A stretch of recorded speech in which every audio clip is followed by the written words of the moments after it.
Appeals, Town Planning and Zoning, Probate Court, Historic District Commission, Conservation, Shellfish, Miscellaneous Contingencies, Community and Economic Development, the Harbor Management Commission, and Finance, including Information Technology. Any questions, comments from the board on the agenda? No, sir. Okay. We begin with Mr. Tetro. Welcome, Mr. Tetro. Thank you, and good evening. Let's see. Good evening. The first selectman budget is in page 74 in the budget book.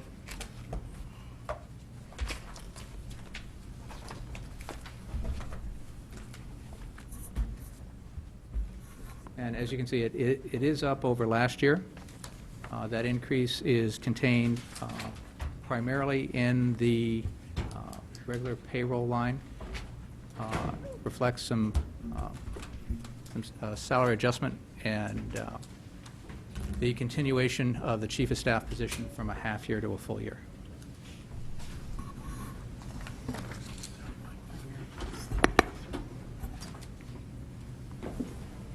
Anything else to add right now, Mr. Tetro? or- Everything else is pretty much flat. You'll look at the increases are generally in what I'll call the payroll-related items that the finance department fills in per the requirements. All right, so we have a full-time chief of staff this year, which has already been hired. Yes. Right. Okay. Any questions from the board? Mr. Becker?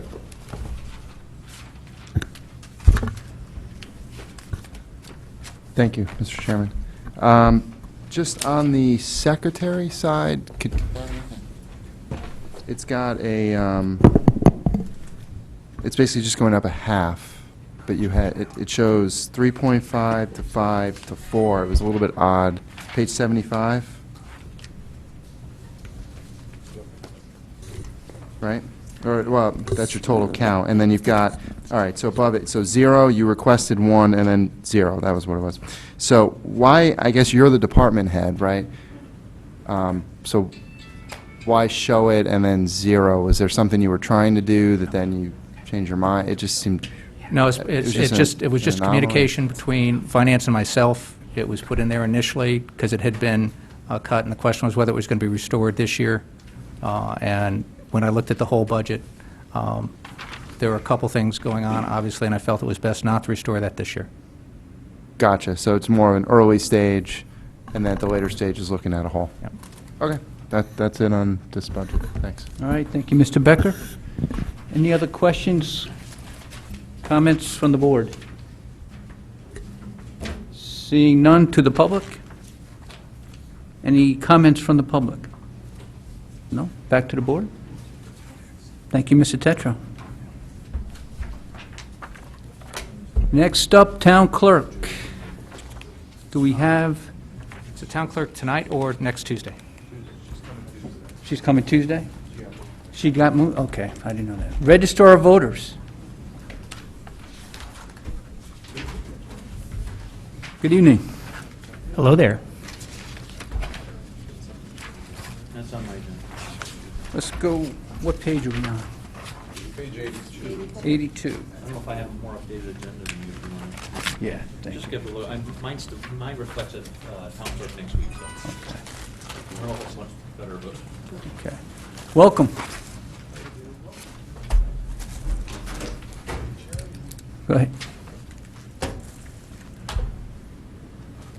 Mr. Ottori? How are you? Good, how are you? Matt? Hi there. What page are we on, sir? Page 82. We're ready, go ahead. Do you want to start? Any comments? If we're doing a presentation, I think this is Mr. Autori's show, so I'll be happy to answer questions, but... Okay. You ready to go then, Roger? You need us to move?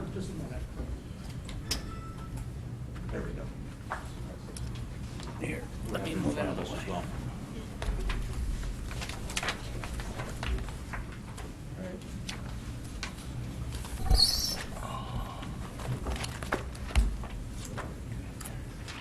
First slide is what's in your budget book. It's the narrative. It's the same thing there. Roger, could you move the mic closer? To where, me? Yourself, yeah. Okay. Thank you. That better? Okay. I did a little thing more in graphics instead of having the same questions about why is this budget higher than last year's budget, what have you, because it's different. And it's different because we're working on a state and congressional, so we're not comparing it to last year, we're comparing it to the year before, okay? So that was the whole gist of this thing. That's the department pie. If you look, the blue, purple, and red, and a little bit of the green, those are our personnel costs. So it's over 3/4 of our costs are basically personnel.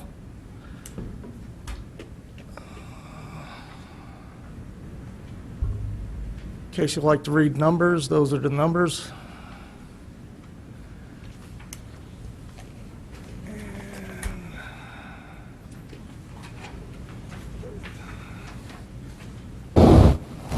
This is just for the personnel section.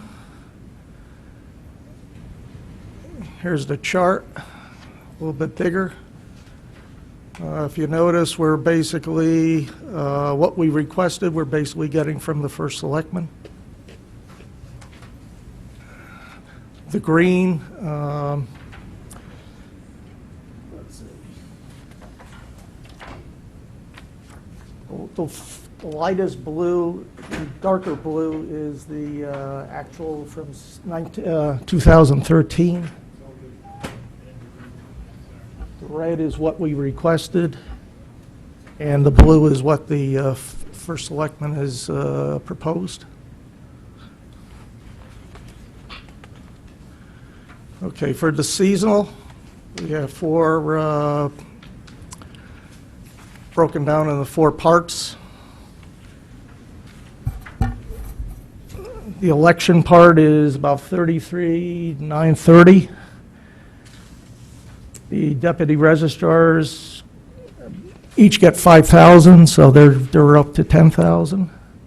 Miscellaneous staff is about another 15,000. And the primaries are 2,780. That's for 2 primaries. It's my thinking that most of the primary costs should be put in contingency and not in our budget. Just for the fact. It's my thinking, my opinion only, that the primary monies that's in seasonal printing, fees and professional services should be taken out and put in contingency instead of kept in our budget. For the simple reason is I don't know what we're going to have for primaries. We may have something for the Democrats. I don't know. I'm not that certain about having something for the Republicans. We won't know until after May or what have you. So if it's there, fine. If not, you know, we could go somewhere else or whatever. Primaries will be in August.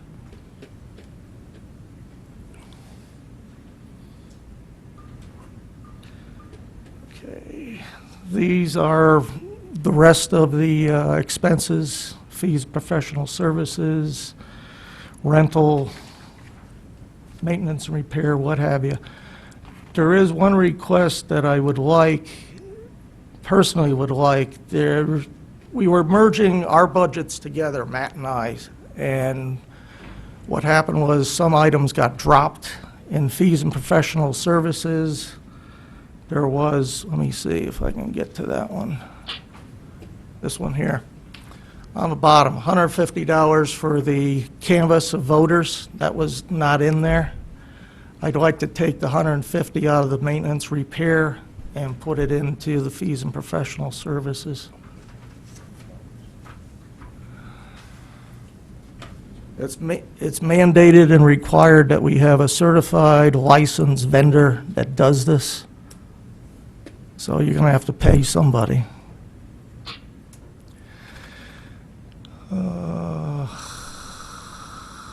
What do we got here? Education.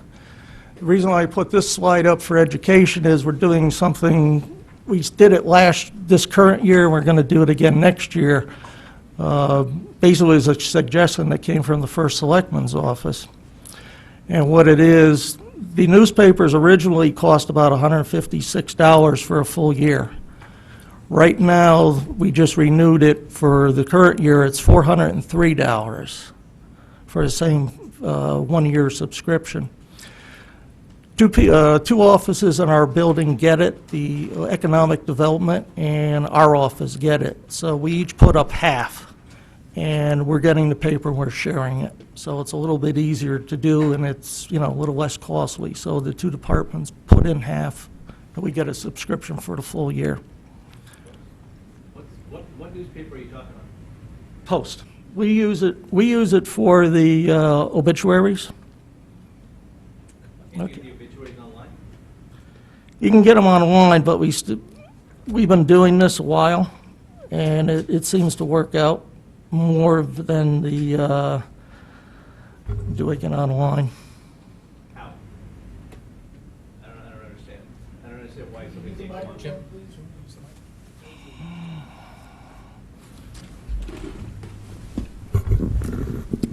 I don't understand what's the difference between going online every morning and going to the newspaper every morning for the obituaries? It saves paper, it saves money.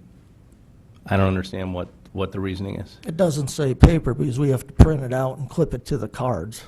So we're going to be using copy paper one way or the other.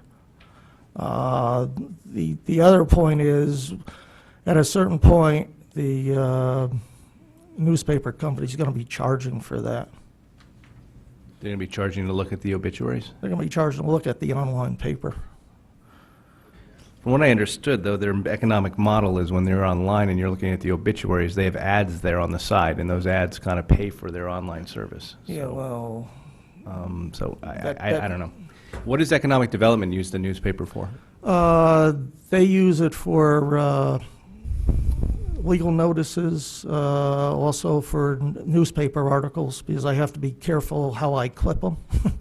Sometimes Mark gets a paper that sort of looks like Swiss cheese, doesn't like it when it happens that way, so sometimes I have to make copies of it before I clip it. Okay. Thank you.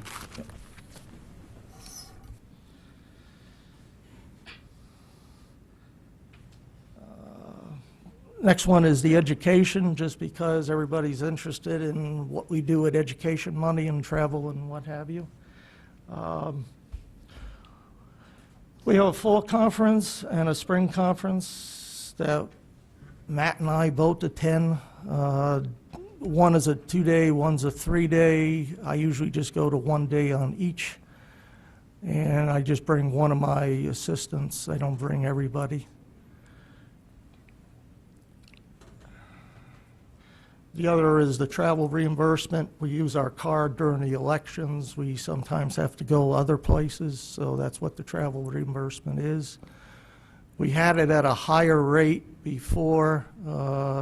Suggestion from the First Selectman is we would be getting use of a town car that we could take out as a loaner instead of using our own and, requiring reimbursement. Bit of a savings there. Okay, here's the education.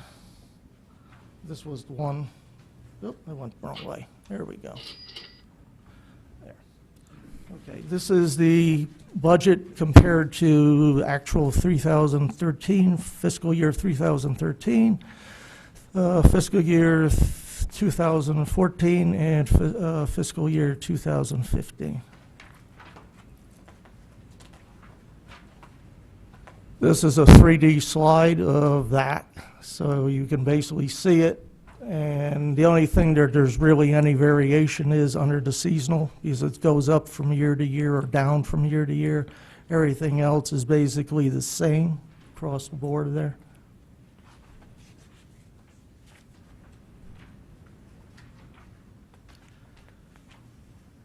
Okay. This is something I did for Mr. Mayor. He likes to see how the money's being spent. And You can see at the beginning of the first 6 months, we're basically spending most of our money because of either primaries or elections. The rest of the time, it's just drawn out.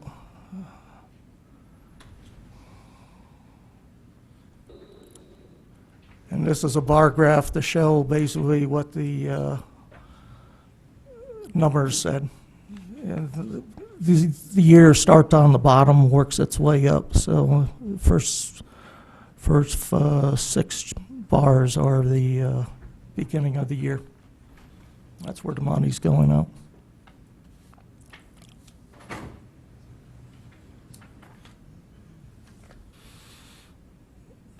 Any questions? That's it.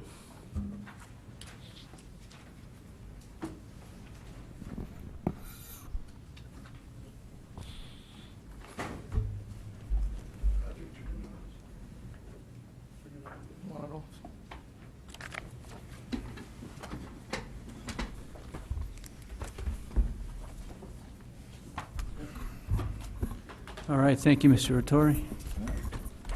Detailed explanation. Any questions from the board? Mr. DeWitt? Thank you, Mr. Vice Chairman. Roger, I first appreciate the fact that you level set us to 13 rather than 14, because this budget does right, so thank you for that. And everything, frankly, everything kind of, actuals kind of tree up, so that was very good, I appreciate that. The one thing, unless I really missed it here, that is crazy different, especially from 2013, is maintenance and repair of equipment. Yeah, that was because of a contract that we are going to have to deal with for the first time this year. Okay, what's a contract for? The scanners were originally the property of the state. They bought them for us, they gave it to us. That came with a contract from the person who, the company that sold us those scanners. The Secretary of State has been carrying that cost, okay? She has now finalized the decision to give that to the towns. So the company that has the current maintenance contract with the state now is telling the towns it's going to cost you about little over $5,000 per year to do the contract. Okay. And that's why we have it in that thing. Originally, I could see where it was like $130, and now it's Yeah. like 600 and something. Yeah. That's what it is. Okay.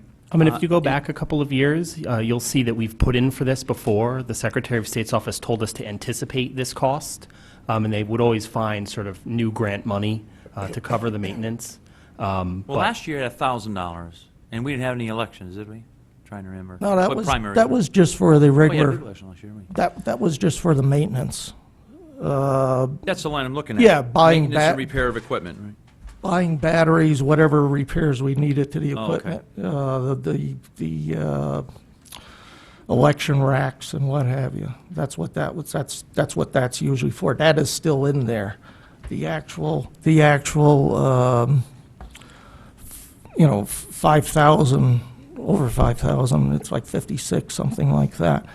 That is a regular, it's like a furnace contract. They will come in, they will service it at the beginning of the season. It usually comes in like around July, before the primaries, before the election. They run a test on it, make sure everything's good, they clean it out, they put them back together, and then if anything goes wrong during the year, they will come and replace it, fix it. So the what state have- still owns the machines? No, we own them. Oh, we own the We machines? own them now, Oh, yeah. okay. They've basically yielded, them to us piece by piece. They gave us, somewhere there's floating around a document saying, congratulations, you own these machines. Right, paid 50 cents for them, right? Yeah, we took title to the machines when they were delivered in 2007, and the state, it's a 20-year contract, so we have another 12 years of maintenance now that we'll be obligated to. We're stuck Well, with the that machine includes- for 20 years. So will that include replacement? So when one breaks, I mean, really break so it's unrepairable? The contract I looked at says something along those lines. I talked to the repairman that we do have that came down, and he says there's a bit of a tug and war between the company that sold us the machines and the company that manufactures the machines. They also want to get into the business, and in some states, they've basically taken over the maintenance of the machines.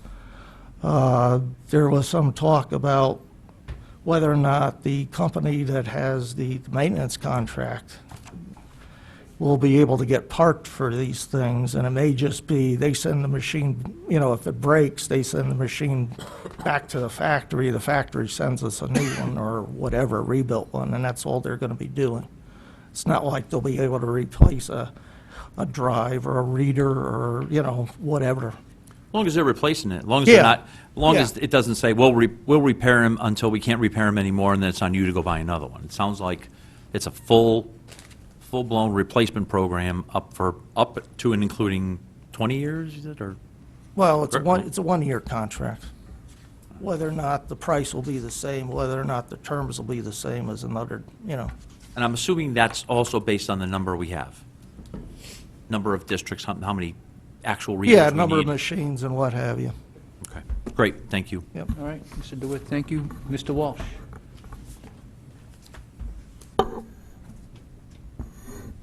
Thank you, and thank you for your presentation. Matt, I saw Roger's name on here. You agree with everything in this report? I could speak about our process. I mean, there were a couple of requests for additions and subtractions. We sort of, generally, we carry forward our budget from the previous year. We make suggestions and recommendations, and we bring that to the first selectman in the finance department. And this is, the budget that you have is sort of the product of that, the consensus product of that process. So, you know, there are things that I could sort of pluck out and say, oh, I'm not so sure about this particular piece. I think this should go up or this should go down. But I'm happy to support this budget package as it's been presented. Okay. Can you explain to me what overtime is in your department? Overtime, we have one employee that's eligible for it, our full-time administrative secretary. And those are hours that she does either seasonally, sort of related to election work, you know, Saturday sessions or staying after hours, or sometimes we'll have a need for someone to prepare materials after normal hours.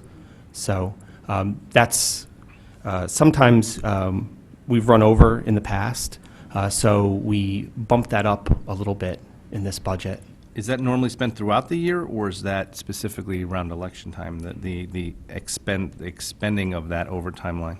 I think you'll find that the bulk of it's around the election.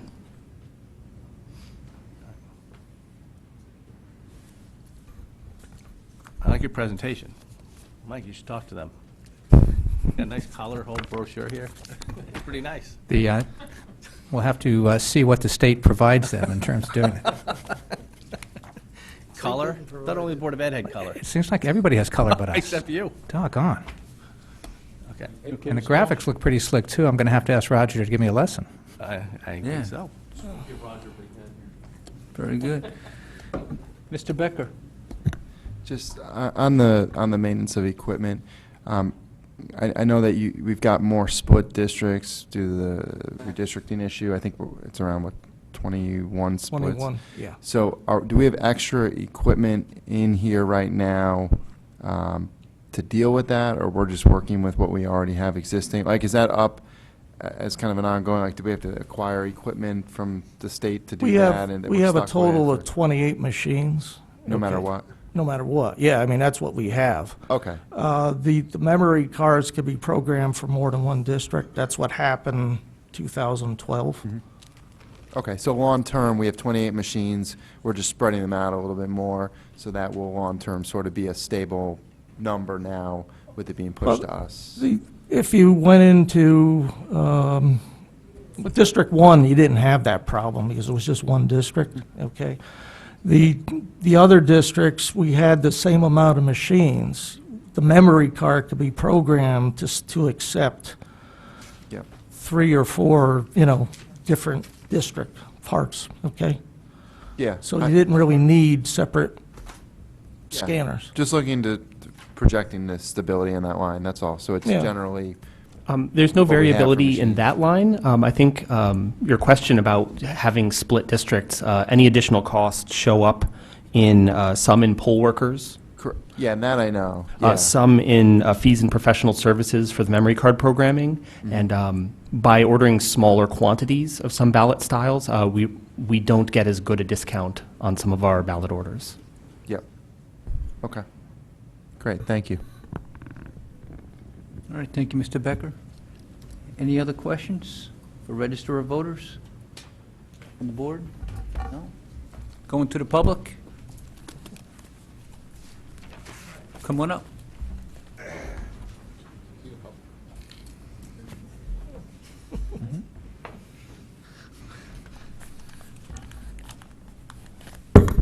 Don Leslie, 160 Hunter Road, and the Director of IT here. Just as a public person, I was wondering, does anyone have a problem with the fact that we signed a maintenance contract for these things for 20 years, and with technology advancing so fast these days, do we have any clue as to, after 10 years or so, are these things going to be dogs, and so we're going to be stuck with them and using the old method of voting for 10 extra years when other people go on with Android voting or touch-tone voting or voting from your laptop or the internet? I've got the same 20-year problem with a different situation that brought this to mind. All right, thank you. Mr. Ettore? These things were dogs 10 years ago. I mean, we used scanners at my newspaper, and they were able to read writing. These things only read little dots. The contract was signed, sealed, and delivered by the former Secretary of State. We're stuck with it for 20 years. Who would sign a contract for 20 years involving computers? I don't know. But they did. That's what we're stuck with. Okay. It wasn't you, in other words? Wasn't me. No, it wasn't the town, wasn't the registrars. This was all done through the Secretary of State's office at that time. They thought, I guess they were getting a good deal, but, like everything else. I've heard that there are more advanced scanners, even from this company, that they're selling to, like Massachusetts and New Hampshire, what have you. But we have these. Now, whether or not we get newer ones, they're probably going to want to sell us new ones. Okay, thank you. Good question. Thank you for the answer. Could I maybe just add one point, which is that we are not obligated to pay the maintenance contract for the duration of that time. By doing so, it maintains an unbroken warranty, which allows us to get replacements. If, for whatever reason, the state gets a large infusion of money to buy machines, which is possible in a scenario where there's a big national election disaster, that's sort of when new money comes. If we received new machines, we'd be able to suspend our contract and not be obligated to pay that fee for the remainder of the time. That just allows us to continue our warranty and get preferential prices on parts and labor. Okay. Thank you. Anyone else from the public? And back to the board? Thank you very much.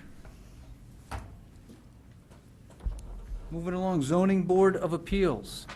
Mr. Chairman, Yes. I'm going to recuse myself from the next, I'm going to list in the budgets. Farman 1090 Zoning Board of Appeals, 1110 Town Planning and Zoning, 1130 Probate Court, 1210 Historic District Commission, and 1230 Conservation. Because my law firm does work with those departments and has hearings before them at times, I want to avoid the appearance of an impropriety, so I will not be discussing those budgets, and I will not stay in the room while they're being discussed. So I'm going to excuse myself, and I would ask that the clerk and the secretary make note of that in the minutes. Thank you. Thank you, Mr. Walsh. Just let me know when When we shellfish get the comes up. shellfish, I'm we'll looking let you forward- know. I'm looking forward to it. Very good. Thank you, welcome. Good evening. Joe Devanchuk, Director of the Planning and Zoning Department.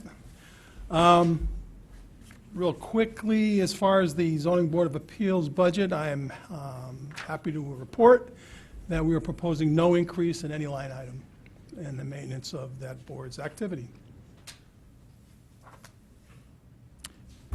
Thank you very much. We have a $578,721 request, 3.8% increase, which comes from the regular pay. No, that's the planning and zoning one, I think. I'm sorry.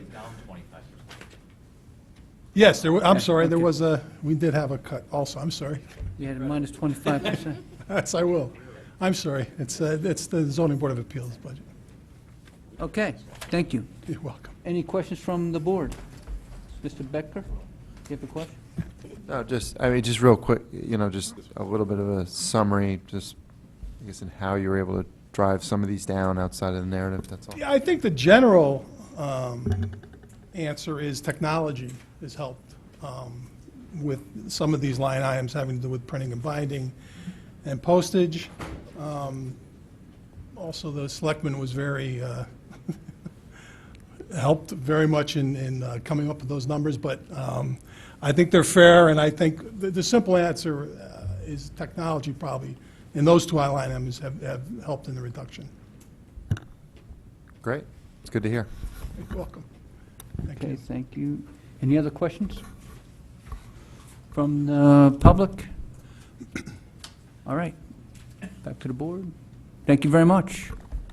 I have one more. Yep, go ahead. Yeah, the second part is the Planning and Zoning Commission's budget. That one, again, with the general line items are either zero or a reduction. The only increase, as you had mentioned, Mr. Brown, is with the payroll, and that's essentially was based on the contract conclusion. Some of them are retroactive 2-3 years. That is the only increase in the budget. Again, all the other general line items, essentially for the same reason I mentioned with ZBA, are either zero or reduced. Okay, thank you. Any questions from the board on this budget? Mr. Becker? Just to throw it back, so even on the like the printing and stuff like that, can you just elaborate a little bit? Because I guess in your department, looking at it, it's great and it's happening. Sometimes you kind of ask, well, how can we maybe see this in other spots, or how can they maybe at some point get there? So just Yeah. a Well, I little mean, bit of detail actually would be, a lot I of think, it has- helpful. It's great. The answer was the technology, which I think is a driver. The other thing, I think, is the new system that we have that actually shows the actuals over the last 4 or 5 years. Pretty much in general, it was math. We just took the average over the last 4 years, and we figured that number, we could sustain that number and have those line items still met. I did mention to the first select when we were reviewing this, that on a couple of these line items, I had requested the same amount in 1995, which happened to be my 10th budget. Jackie Durrell, the number was exactly the same. So Mr. Mike has reduced budget that Jackie Durrell had approved for me back in 1995. But it really is the technology, and I think the actuals are helping us I think everyone, to be a little more specific in what their requests are. So that helps too. Yeah, no, that's okay. Perfect. Thank you. Well, You could have a 20th anniversary of that budget. It's, I had the book I showed him, because I've tried to fight for that, but I'm sure Jackie would be happy. Yeah, they all could be that way, right? Right. All right, Mr. Becker, very good. Any other questions? Going to the public? Questions on town planning and zoning? Back to the board. We're moving right along. Thank you very much. Thank you very much. Judge, probate court.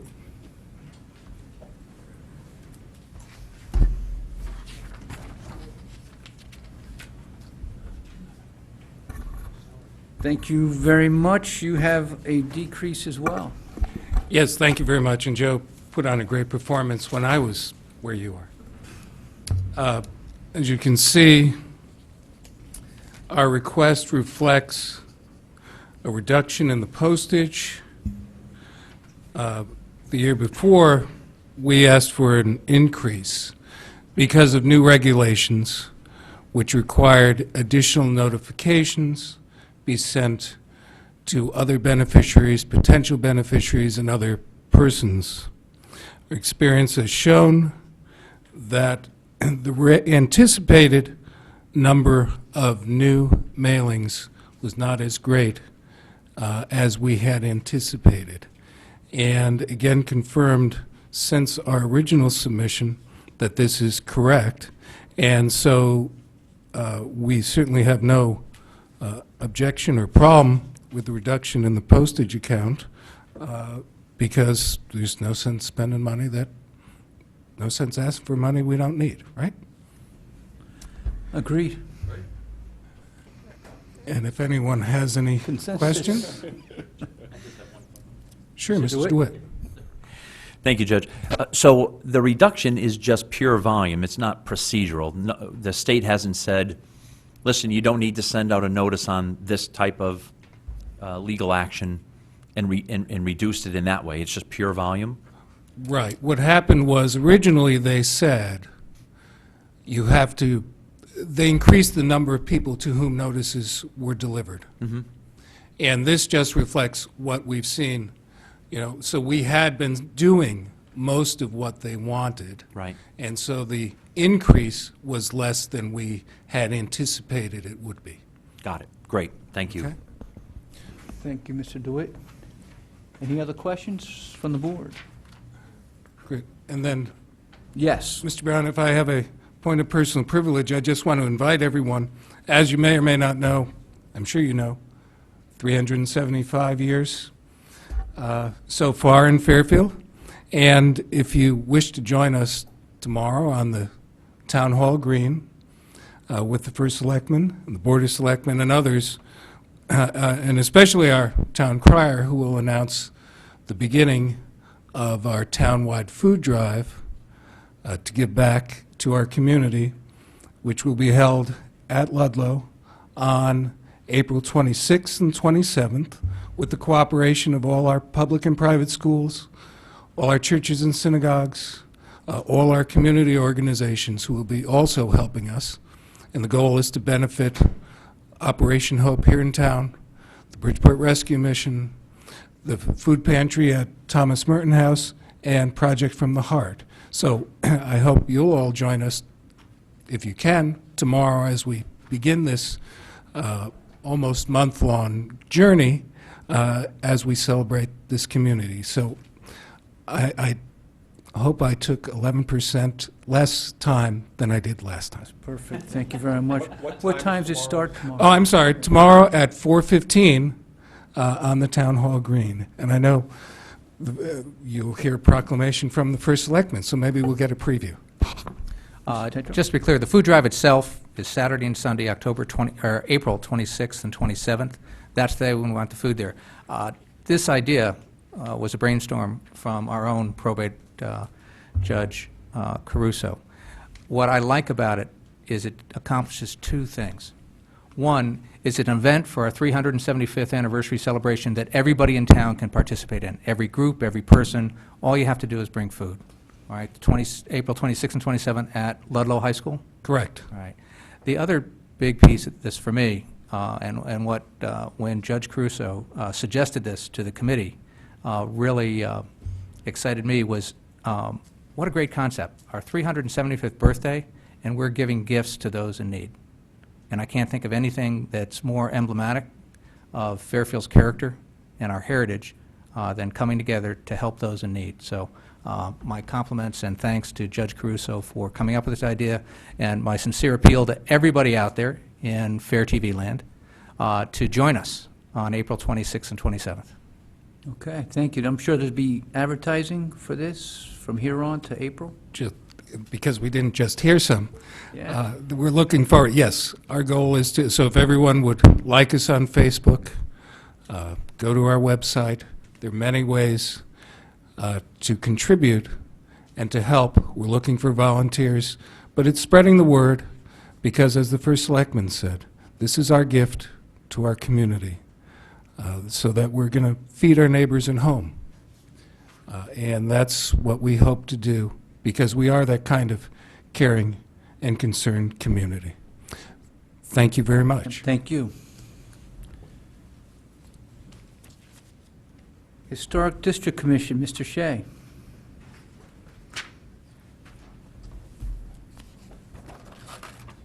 Thank you for coming. Good evening. Thank you very much for the opportunity to present the budget request for the Historic District Commission. My name is Christopher Shea, and I'm the clerk of the Historic District Commission. As you can see, the budget request is flat down all line items with the exception of line item 53-200, which is fees and professional services. We are requesting a $550 increase in that line item, and that represents added outside secretarial services for our public work sessions. We anticipate having added work sessions due to the preparation of the new handbook this year. This is a copy of how thick it is and how much work has gone into it, and it's been in process for a number of years, but we're planning to wrap it up this year, and so that's why we're requesting that additional monies. Thank you. All right, thank you very much, Mr. Shea. So we have a budget of $11,863. Any questions or comments on this budget? From the public? Okay, Mr. Shea, thank you very much. Thank you very much for your time. Conservation?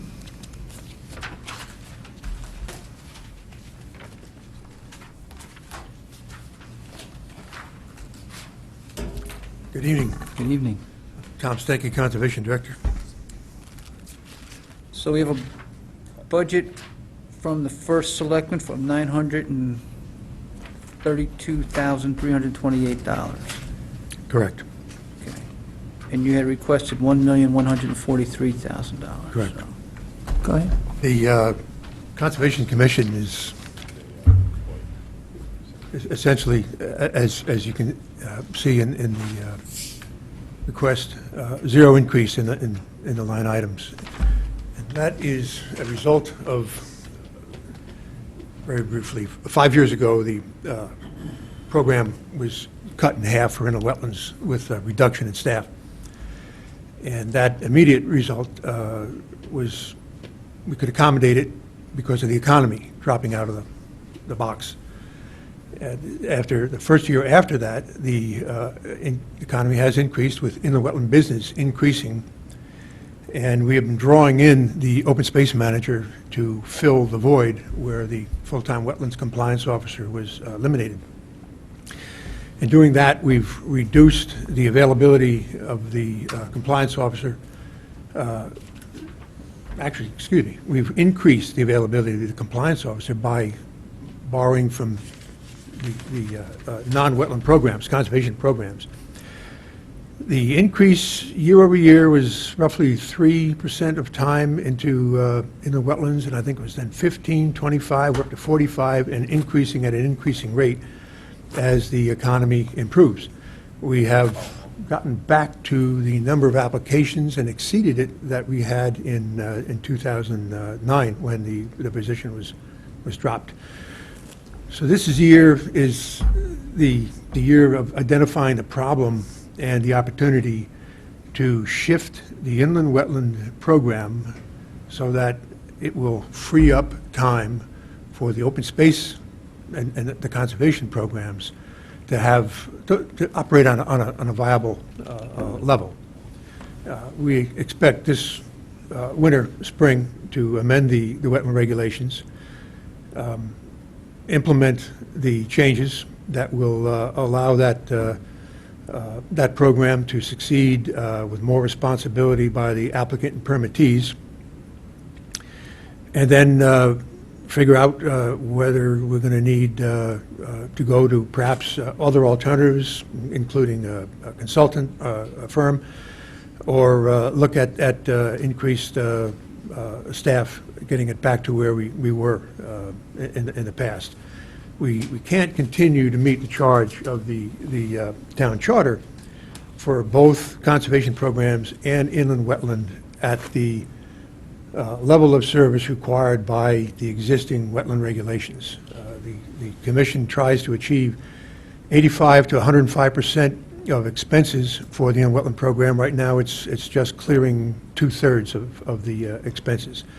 And that's pretty much flatlined. The activities that wetland program is reviewing, once the economy went down, the larger developments went with it, and we've seen just an expansion of the infilling of small lots, additions, obviously a lot of the hurricane damage and repairs that are being done.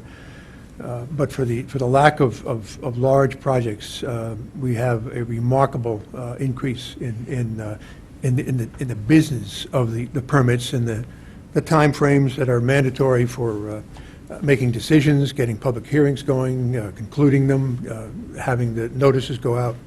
So we're at a point where I recommended that we not advance the programs until we find the firm footing that the commission needs to figure out how it's going to go forward on these two major department programs. Thank you very much. So this conversation was had with you and the first selectman, and the first selectman chose not to fund the 3 full-time people, so. Correct. Do you have any comments on that, Mr. Tetro? Just the same as mentioned earlier, in order to kind of control the rate of any tax increase, the number one thing to do is control labor costs, and by not adding bodies at this time, we're able to do that. And I agree with what Mr. Stanky said. Over time, as the economy picks back up, we have to revisit this, and probably revisit it every year just to see where we are, and look at where we were, what we were able to accomplish. But Mr. Stanky has done a great job through the last few years, which were really an economic struggle and a tough time for his department. I would like to point out that during this past year, we identified certain service levels, specifically in the clearing of bonds held by the department. And Mr. Stanky, looked at that. We talked through kind of what the priorities were, and he came up with an approach that let us significantly improve the time in terms of shortening the time that we return those bonds into the hands of our customers. So that's a major step forward in customer service, and I want to compliment Mr. Stanky for his efforts to do that, and within the limitations of his staffing. Okay, thank you. Those staff limitations, we were at 14 months backlogged 2 years ago, got it to 7 last, and less than 2 now. So folks who are in this economy could use their performance bonds are getting them back as soon as we can process them. Okay, very good, thank you. Any question from the board, Mr. DeWitt? Just a quick background. Did we have any dedicated wetlands personnel that we eliminated prior to this? If we go back 10 years, we'd see 3 wetlands people, is that correct? We had, well, if you go back, we had 3 full-time secretaries and full-time wetlands compliance officer. And that third full-time secretary. When was that? This was 2009 when Oh. they were eliminated. And then merged, if you will, into part-time positions. So, and I appreciate your comment about the town charter. There are certain things that you have to obviously maintain from the conservation side and from the wetland side. And I'm sure, knowing the history of your department, you're in compliance with all of them, even though it's probably very difficult. But I think that this kind of looks like we're just not worried about wetlands. You're worried about wetlands, but you're doing it with the staff you've currently got. I guess that's more accurate, correct? I'm not worried about wetlands. Wetlands is a mandatory program that the state legislature requires of all municipalities in Connecticut. And then once you have that, then you have to meet the schedules and timelines that are mandatory. Right. You have an appeal, intervention, you've got to compile the return of record, and you've got to appear in court and still get the new applications processed, public hearing notices prepared, hearings convened, concluded, decisions posted, and carry on. it's the inland wetland program that has no mandatory aspect to it, other than the charge from the charter. That means that the draw on availability of staff, secretaries, what have you, comes from the elective programs to feed the mandatory programs. And we're at a point where we can see some definite things that have to be done by the applicant. Just to identify, for example, the regulated area on their plans, that we're getting plans that do not have these delineations. That's something that has got to change, because we end up going to the town of maps, get on the website, and generate the information that the applicant and permittee are fully capable and should be obliged to do, and I hope we'll do that. When you add all of these small changes up, we think we can make some significant improvement in the program, and then release, if you will, the part-time wetlands position, instead of being pulled in upwards of 90 to 100%, probably in about 2 years, to, I'm hoping for about 25% or less, essentially on the compliance aspect, the enforcement, the violations, the things that are that we could reduce that workload if the wetland agency becomes a little more structured and has higher expectations of the applicant and the permittee. I think it would send a good message and would help out very much. Great. Thank you very much. That's a great explanation. Thank you, Mr. DeWitt. Mr. Becker? Thank you.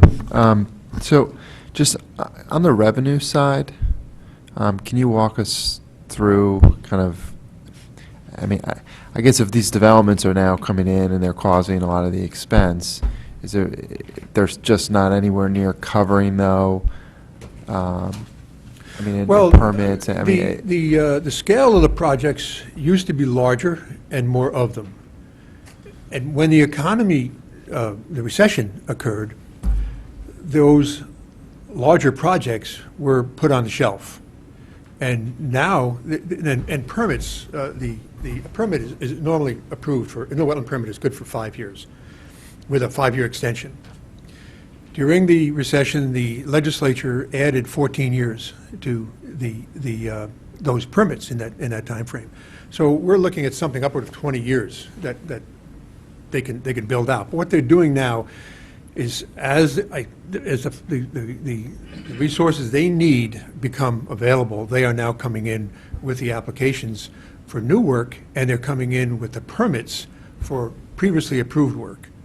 And we're now, with reduced personnel, we're now really juggling the old, long-term approved permits that have been hanging fire for 5-6 years, and picking up with the new economy, renewed economy, picking up the new applications that are coming in. And we have to process both Okay. with Thank you. less. Is that it, Mr. Becker? Yeah, thanks. Any other questions from the board? Mr. Flynn? Yes, good evening. For Mrs. Gardner, do you have the schedule related to the salaries for this to show the exact difference? I don't, they weren't at my table, so I can come get them. Yeah. I think there's several members over here. Does everybody not have them? Yeah. Do you have them? No. We could use some down at this end of the table too, please. Yeah. They may be on page 98, if I'm not mistaken. No, they're actually an update for an analysis that I asked for. I think we're okay. I think we're okay with these.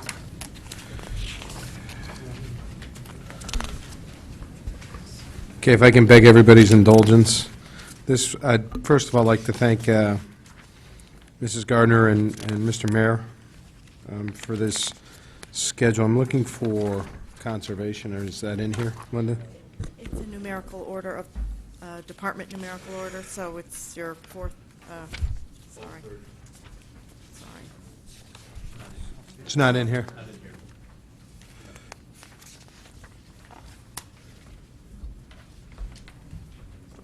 Whoops. Let me get it. Do we have it or no?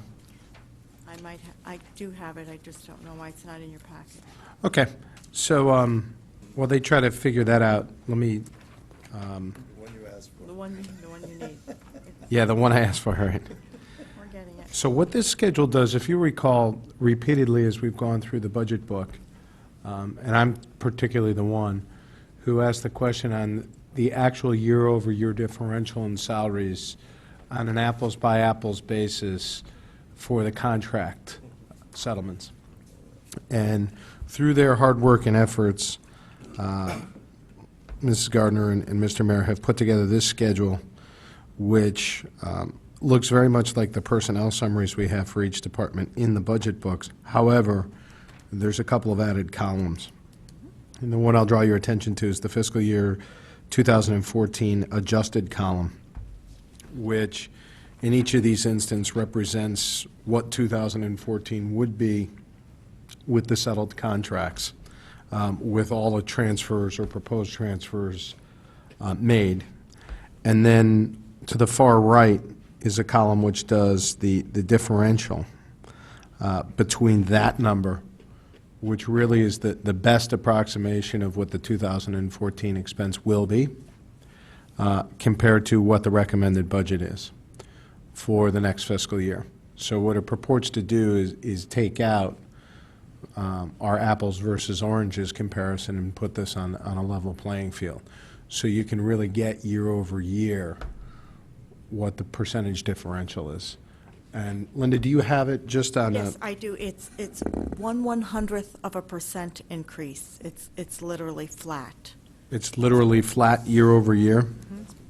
So when we look at, on page 97, right, in the budget book, and we look at regular payroll, and it has a 4.1% differential there, Yes, that differential virtually goes away yes. when you adjust the 2014 budget. Which reflects some salaries caught up to 14 and Yeah. some salaries remaining at the 13 settlement. Right. So that at the bottom, this 5.3 differential, percentage differential for the department as a whole, that no longer exists. It's got to be closer to 1% or less. Is that correct statement? That would be correct. Because the entire differential in the budget books is being driven by this apples versus oranges comparison on the salary side. All right? So thank you very much for putting together those schedules. I'll make sure you get conservation tomorrow, Please, and I will also be sending you next week's package. can you, microphone? I will also be sending you next week's package probably on Monday for next week's departments. Great, and I know you guys are trying to, this was a new request and you're trying to do it. The biggest one I think that I would like to see from past nights would be police, because that was a large differential. I'll try to work that in Monday's package. That's perfect. As long as we get it before we vote, that's fine. Thank you, and thank you for your efforts. And I'll turn it back over to Mr. Brown. All right, thank you, Mr. Flynn. Any other questions from the board for conservation? To the public? Back to the board? Thank you very much. Shellfish? Yep, Mr. shellfish. Walsh? We need to get Mr. Walsh. Yeah, he doesn't want to miss shellfish. Yes. Where's, oh, okay, Dave's going to get him.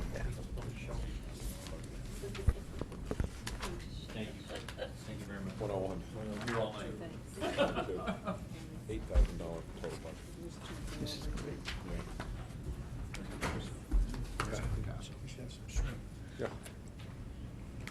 Okay, we can start. Go ahead. On For shellfish. shellfish? Yes. Sure.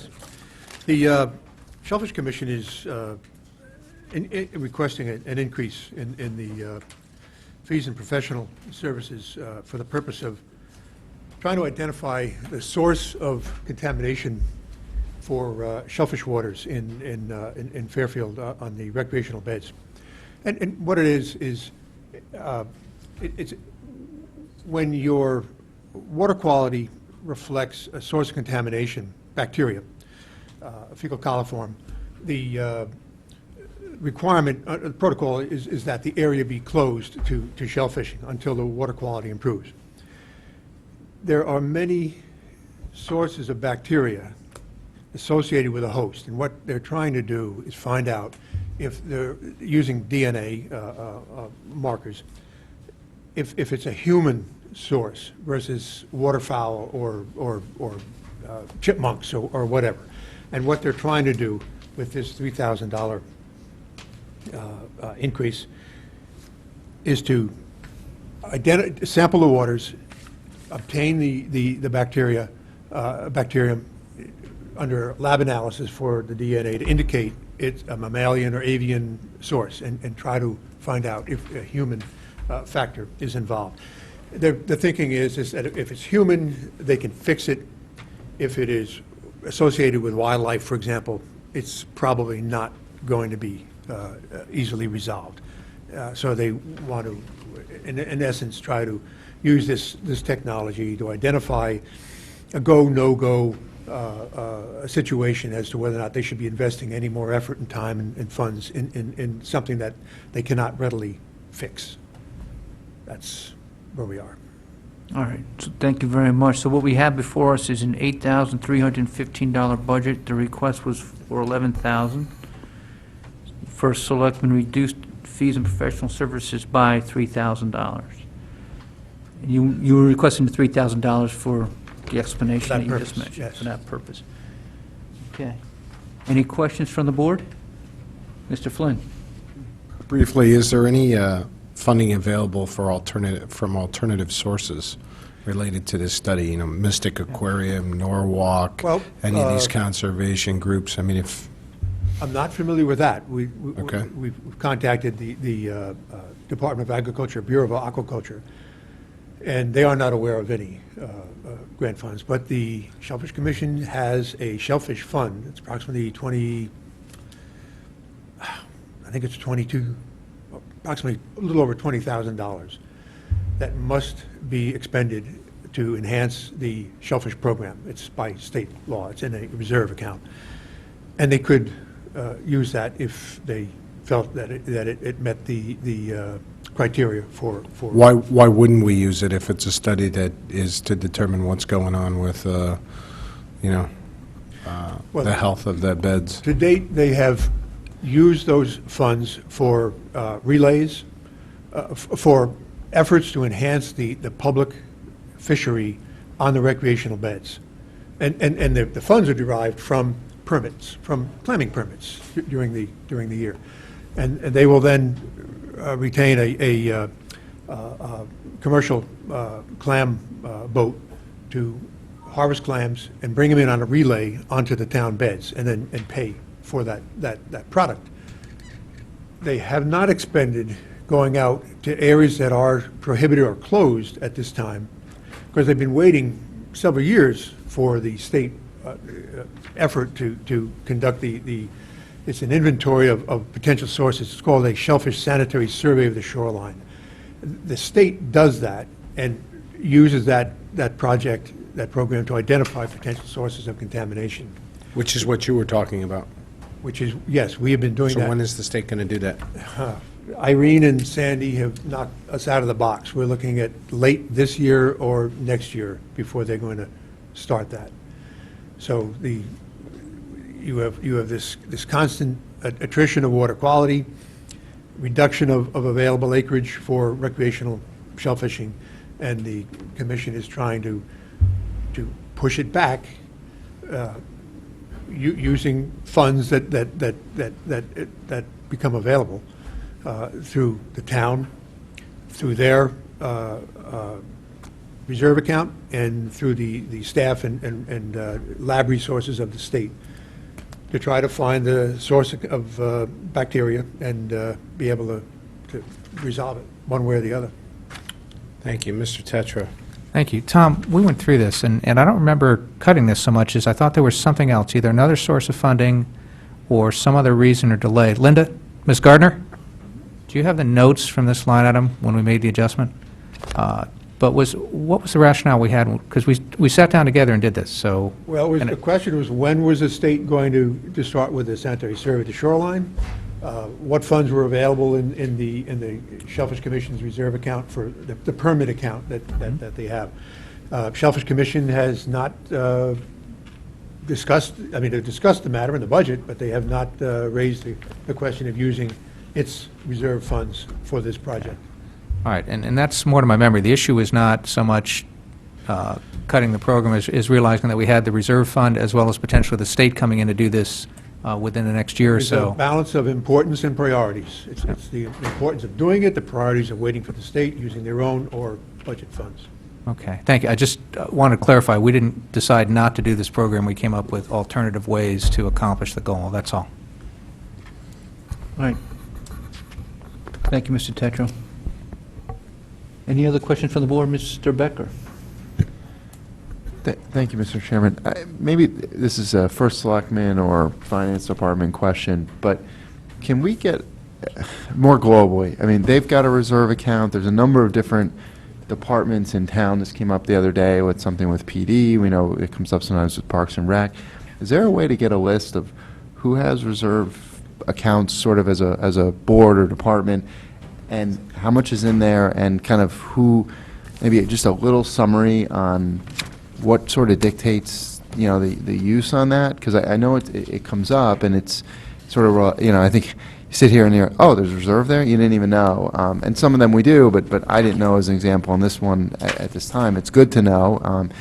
But I think it'd just be helpful. I don't know who wants, who can provide that, but if the chair could maybe put a request in, I think it'd be helpful. Mr. Mayor? Yeah, I think it appears anyway, like this particular account that Mr. Stink is discussing, those funds are not available to the town. They're available to the committee, the commission. Is that correct? Yes, it's set by the legislature, by the Public Act.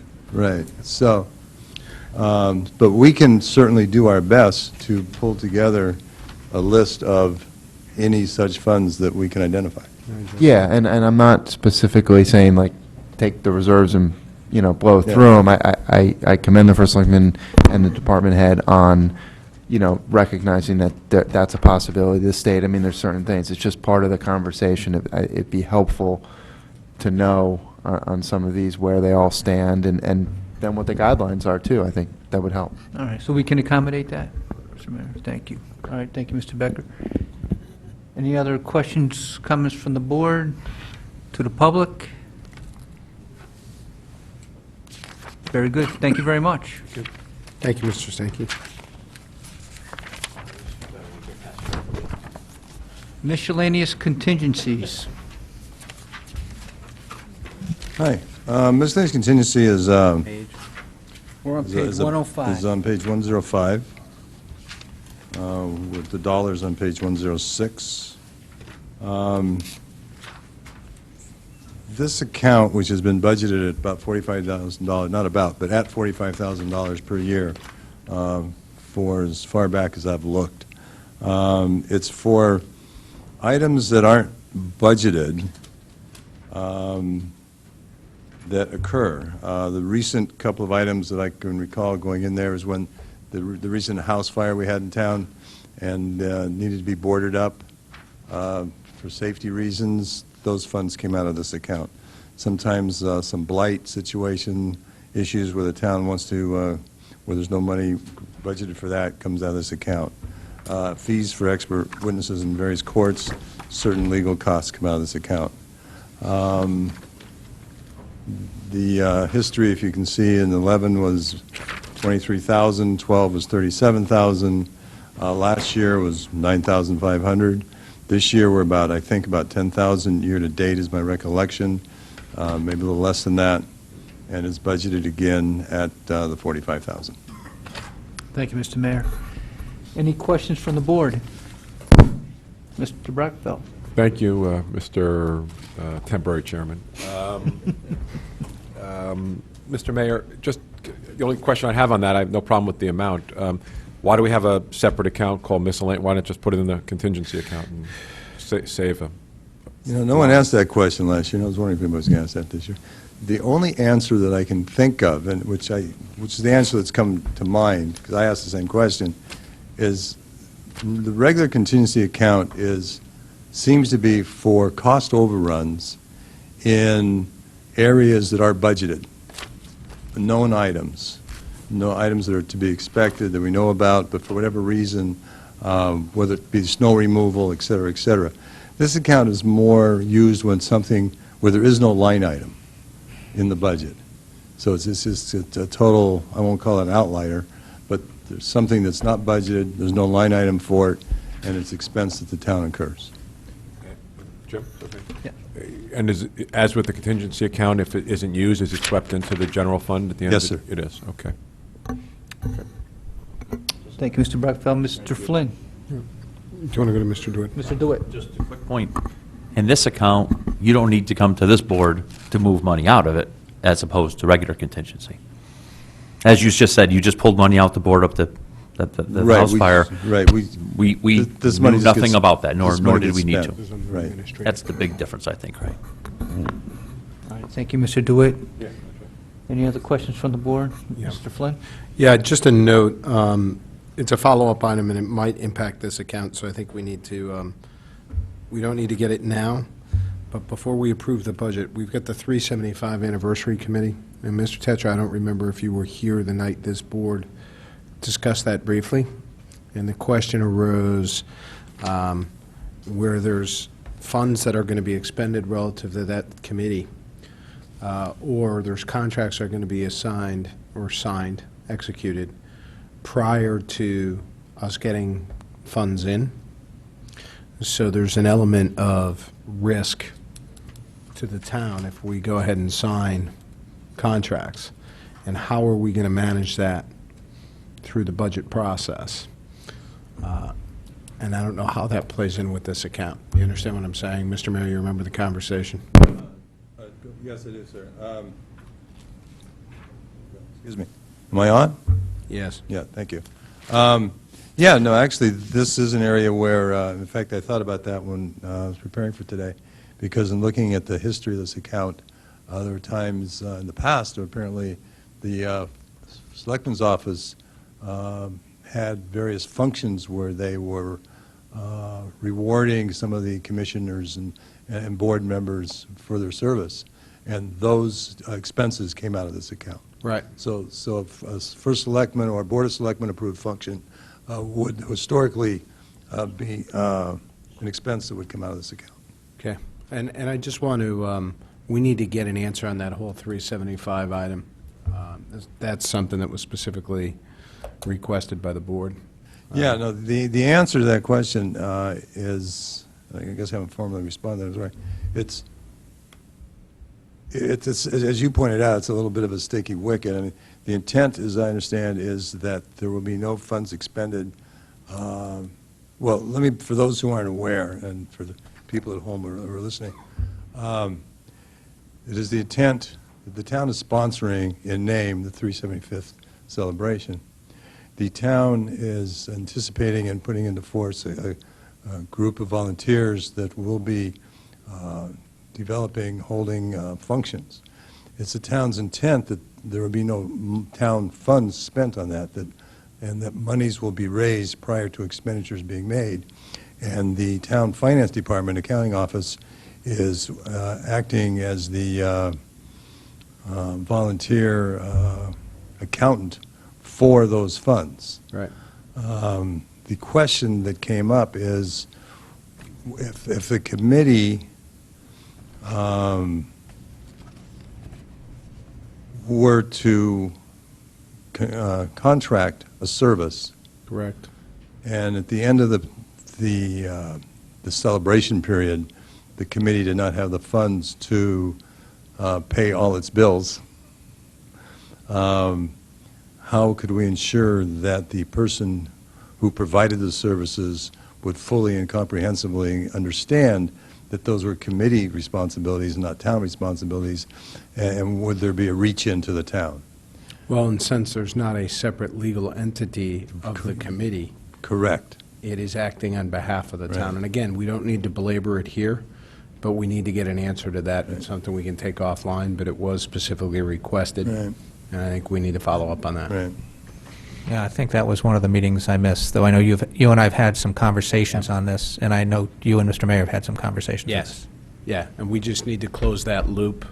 Mr. Tetro asked me to serve on that committee, so at an earlier meeting, I was just giving an update, and this item came up. Okay? We need to have a full presentation on this. If it's going to affect the budget, we need to talk about it tonight.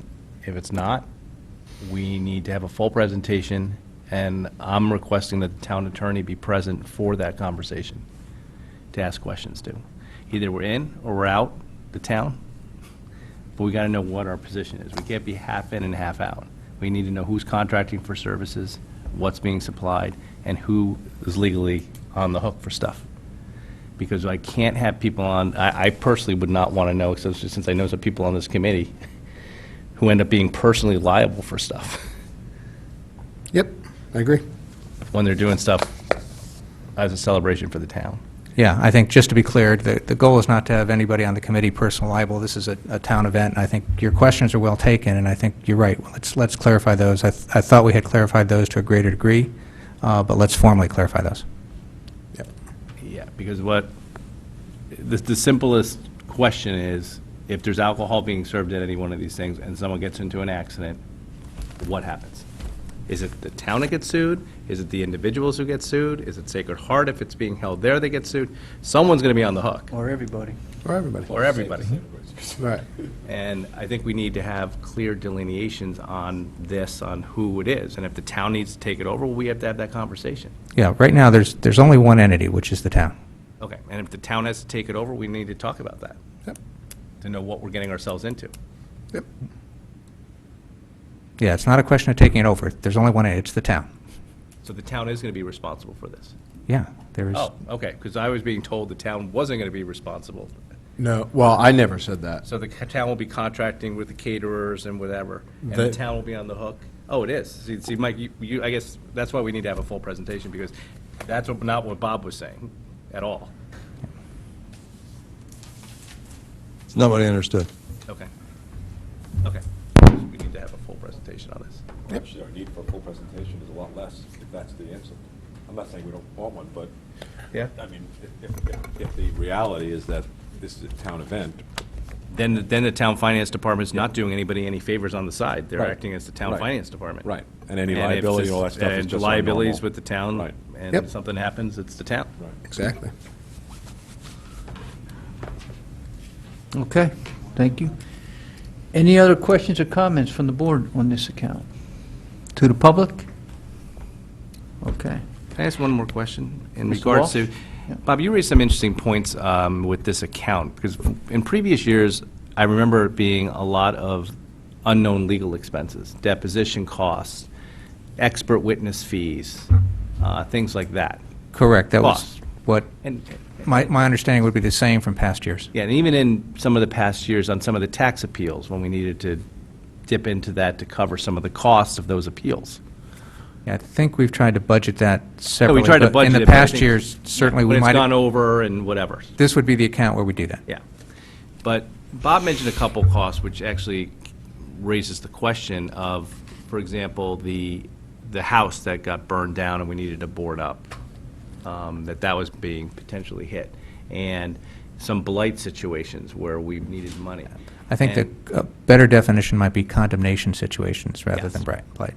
And it more raises the question of what we had previously talked about, I'm not going to stretch it out, but why would there should be a separate fund funded by the blight money that comes in, as opposed to the blight money just coming and going to the general fund, or being spent in a given budget year?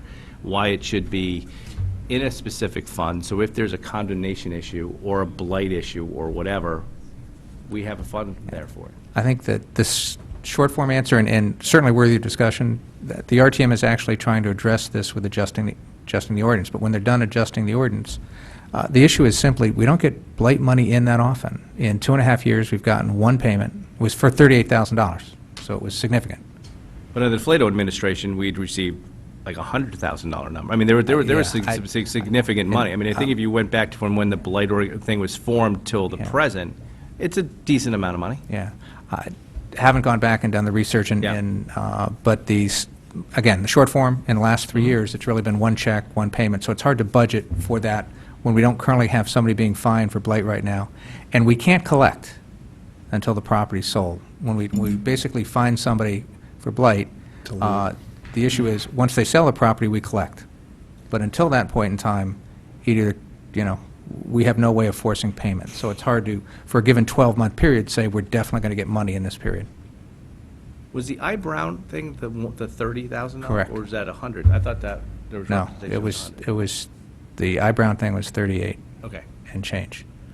And that was the full amount of fines that they were charged. There were no adjustments to that. Mm-hmm. All right, I just think that we'll wait for the RTM to do whatever they need to do to adjust it, but I think it'd be nice to have a fund. When the RTM does their thing, until there are enough fines that get paid to build that up, we'll be in the same situation as we are today. Yes, but it'd be nice to know the next time we get $38,000 that it goes into a specific fund dedicated towards something like this. Correct. That's it. Okay, Mr. Walsh? Yes. All right. Any other, Mr. Becker? Just the 38,000, when did that come in? Sometime last year. Okay, so so it's already been pushed to the general fund, and that definitely is... Correct. Okay, never mind. All right, Mr. Becker, thank you. Anyone else from the board? Okay. Community and Economic Development. Good evening, Mr. Barnhart. Page We are on page 113. 113, 14, and 15. We have a $198,600 budget proposal. And Correct. actually, it looks like the first selectman took your budget up $4,500, your request. There was a slight miscommunication between myself and the first selectman relative to the fees and professional services line, so that accounts for the difference. It was my mistake. Okay, very good. Way to fall on the sword. Got him an increase. Yeah. It's a modest adjustment over year to year, but I'll be happy to respond to questions that you might have. Okay. Any comments from you first? Anything you want to tell the board? No, I'd be happy to just Answer answer a any questions you have. Okay, then we'll go to the board. Any questions, comments from the board on this budget? Mr. Becker? Just, thank you. Thanks for coming out. Really, I mean, they're really small dollar-wise, but just the percentages are up, so why not just, if you could just tick off real quick Office basically supplies, right. Yeah, there's 3 of them, Yep. I won't, so just, yeah. Well, the ones Four. that I can't really speak to the life insurance line, but I can, Yeah, no, the other one. with regard to the supply and education, membership, travel, and meeting expenses, I was attempting to bring the budget in line with what our past experience has been. There's been some fluctuation, but generally, we've managed it by essentially underspending the fees and professional services line, managing that very frugally, and then we've kind of gone over appropriations in some of the other accounts on occasion. It's not something we want to do, obviously, but and I don't think anything are materially a significant increase, but that accounts for the difference there. Gotcha. And then the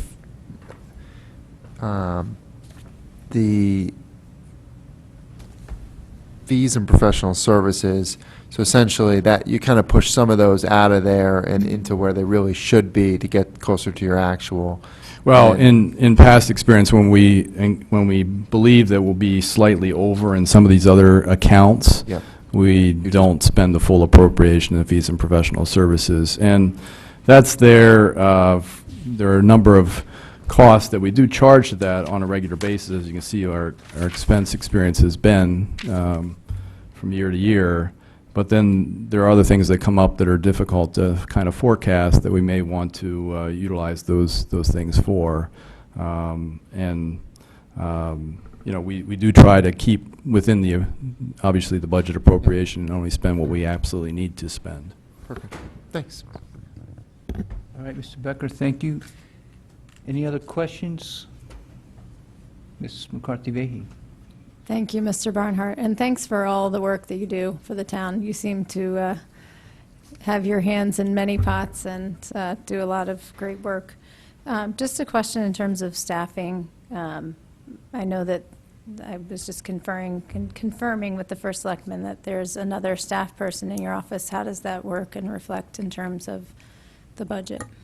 We actually, the department has 3 full-time staff persons. One is paid fully out of the Community Development Block Grant, which is federal funds that the town receives through the Department of Housing and Urban Development. She's responsible for the day-to-day administration of those funds and reporting of those funds back to HUD, as well as administering a number of programs that we fund directly from those sources. The administrative assistant is paid mostly out of the general fund, and then a portion of her time is attributable to the downtown employee parking program, which we manage on behalf of the town. Thank you. Just a question, and not that this is going to happen or that I'm suggesting it, as Mr. Flynn often says, just as a point of conversation. If you were to add a person in your department, what would be some of the priorities that you would have that person work on? I've thought about this. One of the things, obviously, we've gotten very closely involved in working in conjunction with the Chamber of Commerce is trying to support our local business community, or small businesses in particular, mercantile base, restaurants, and the like. And it does these programs are very well received by the public, Restaurant Week, Shop and Stroll, things like that, and the businesses really appreciate the town's support for them. It does involve a fair amount of my time, and I think, maybe I've thought about whether or not that is the best utilization of my time, and whether or not, whether it's the town or the town in conjunction with the chamber, bringing on board somebody that would be responsible for these types of special projects or marketing under the broad umbrella of marketing. I think that is one area which would then free me up to concentrate on other things that we were doing. Thank you for that, and I'll just follow up with that. I think I've heard that from some other department heads as well in terms of the marketing piece, because more and more the work that we do in terms of social media and getting the word out there, there's a lot of marketing and spreading the word, so I appreciate that feedback. Very good, thank you, Ms. McCarthy-Vehy. Mr. Tetreault? Yeah, just at kind of the piggyback on those comments, if you look back in the last 12 months, Mark has taken over and rejuvenated sidewalk sale days for downtown, and that went over gangbusters last summer. We had our second Restaurant Week, which was another, spectacular event and created real buzz around town. We introduced the first holiday shop and stroll, and on April 3rd, Thursday evening, starting when? 5 o'clock. Till? 9 o'clock. In which areas of town?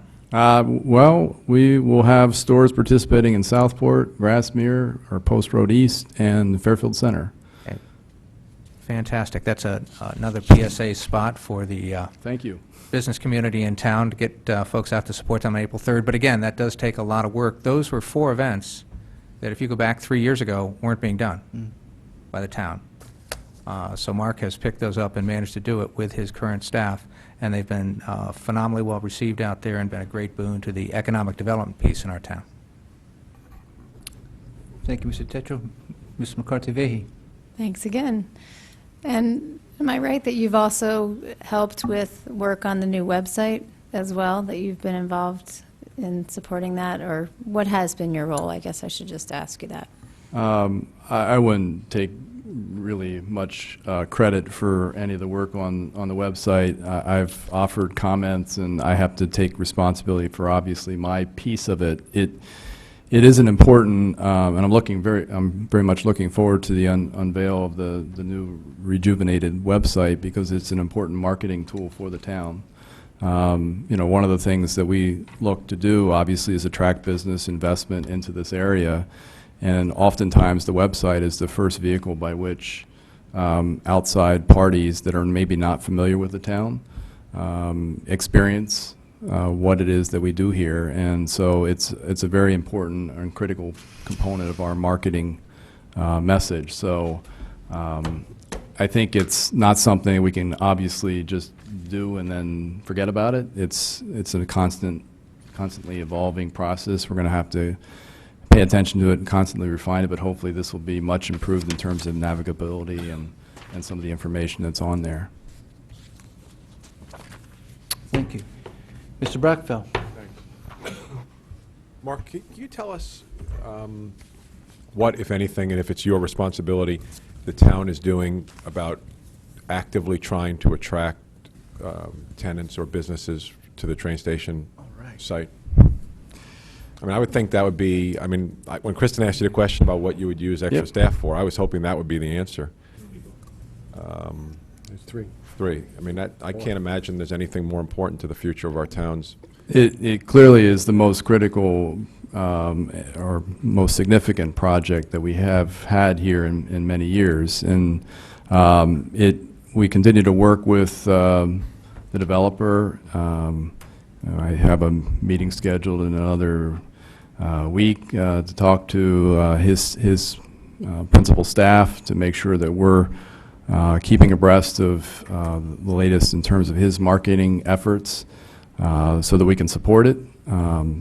Believe me, there's no one, I've found that we typically play a support role in these things, that the property owner is the one that obviously has a direct financial incentive and is very much motivated to try to find tenants for their properties.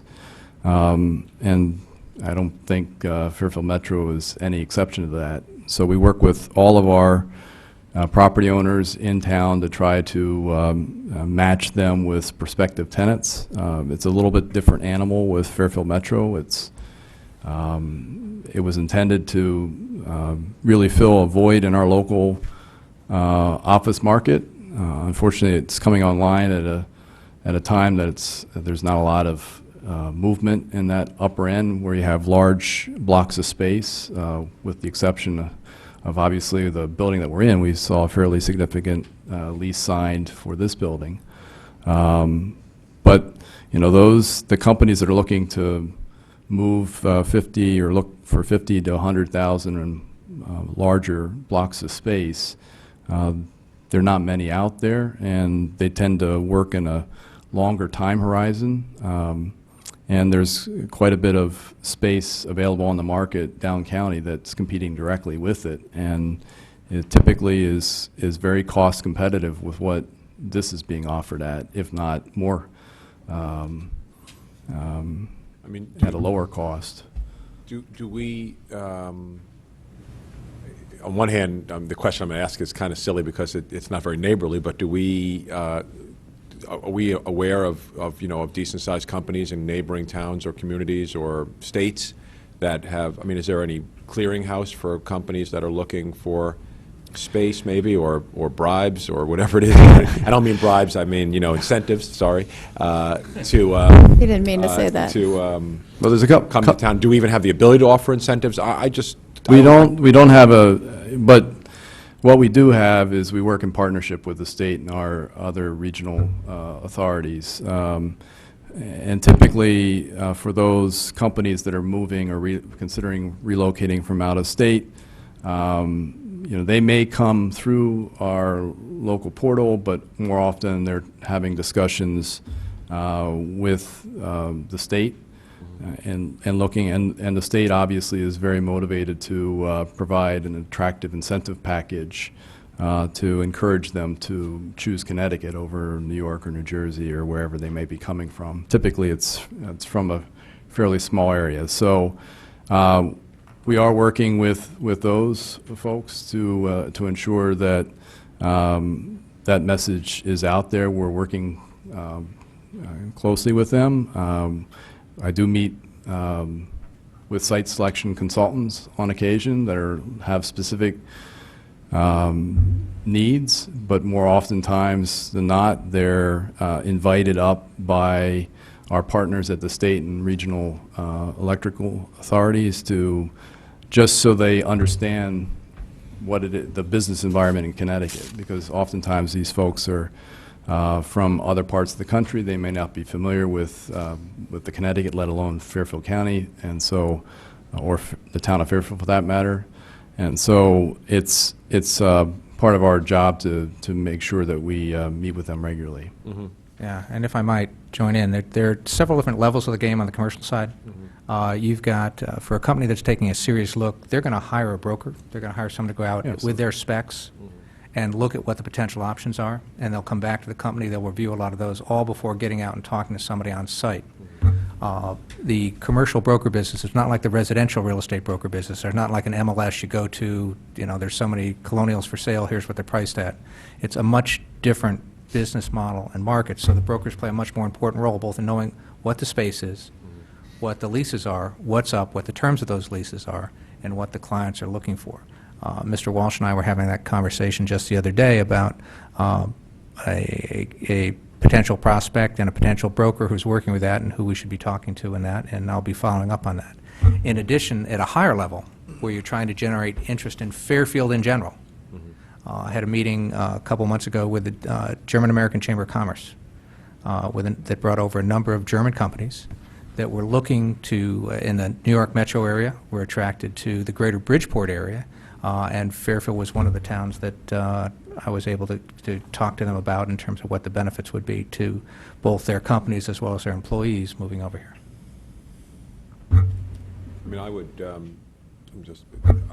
just speaking for myself, I mean, I know Mark quite well. I've worked with him. The guy is pretty overworked as it is, and dealing with our local issues and different projects.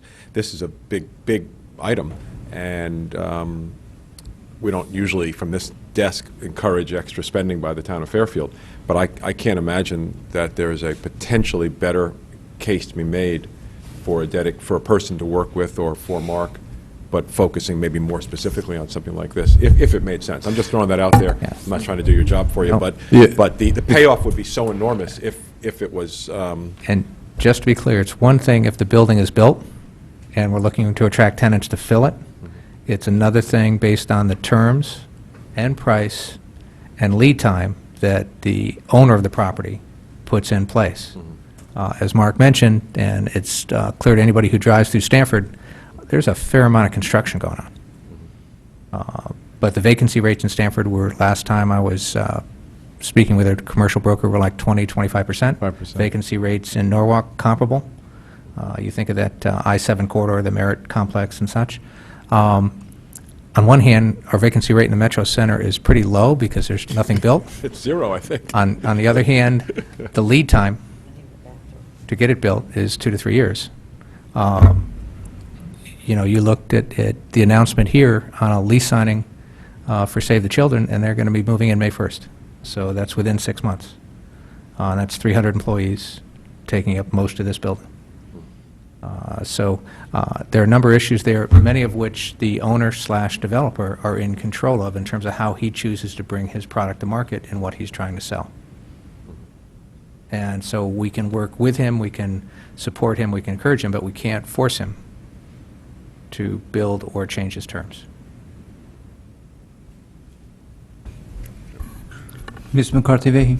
Thank you. I just wanted to clarify what I heard Mark saying, which was if he had someone to help with marketing, he could then focus That more was the on point I was those going to make. efforts. I didn't make it, I guess, very artfully, but that was what I was attempting to say, was if I had somebody to dedicate to some of these other tasks, then that would enable me to spend more time on other things. And certainly that would include Although I will say that we've spent a fair amount of time trying to market Fairfield Metro Center. So we've talked to the state, we've talked to the regional authorities, we talked to the regional business council, the planning agency, developers, investors, prospective tenants, companies, site location consultants.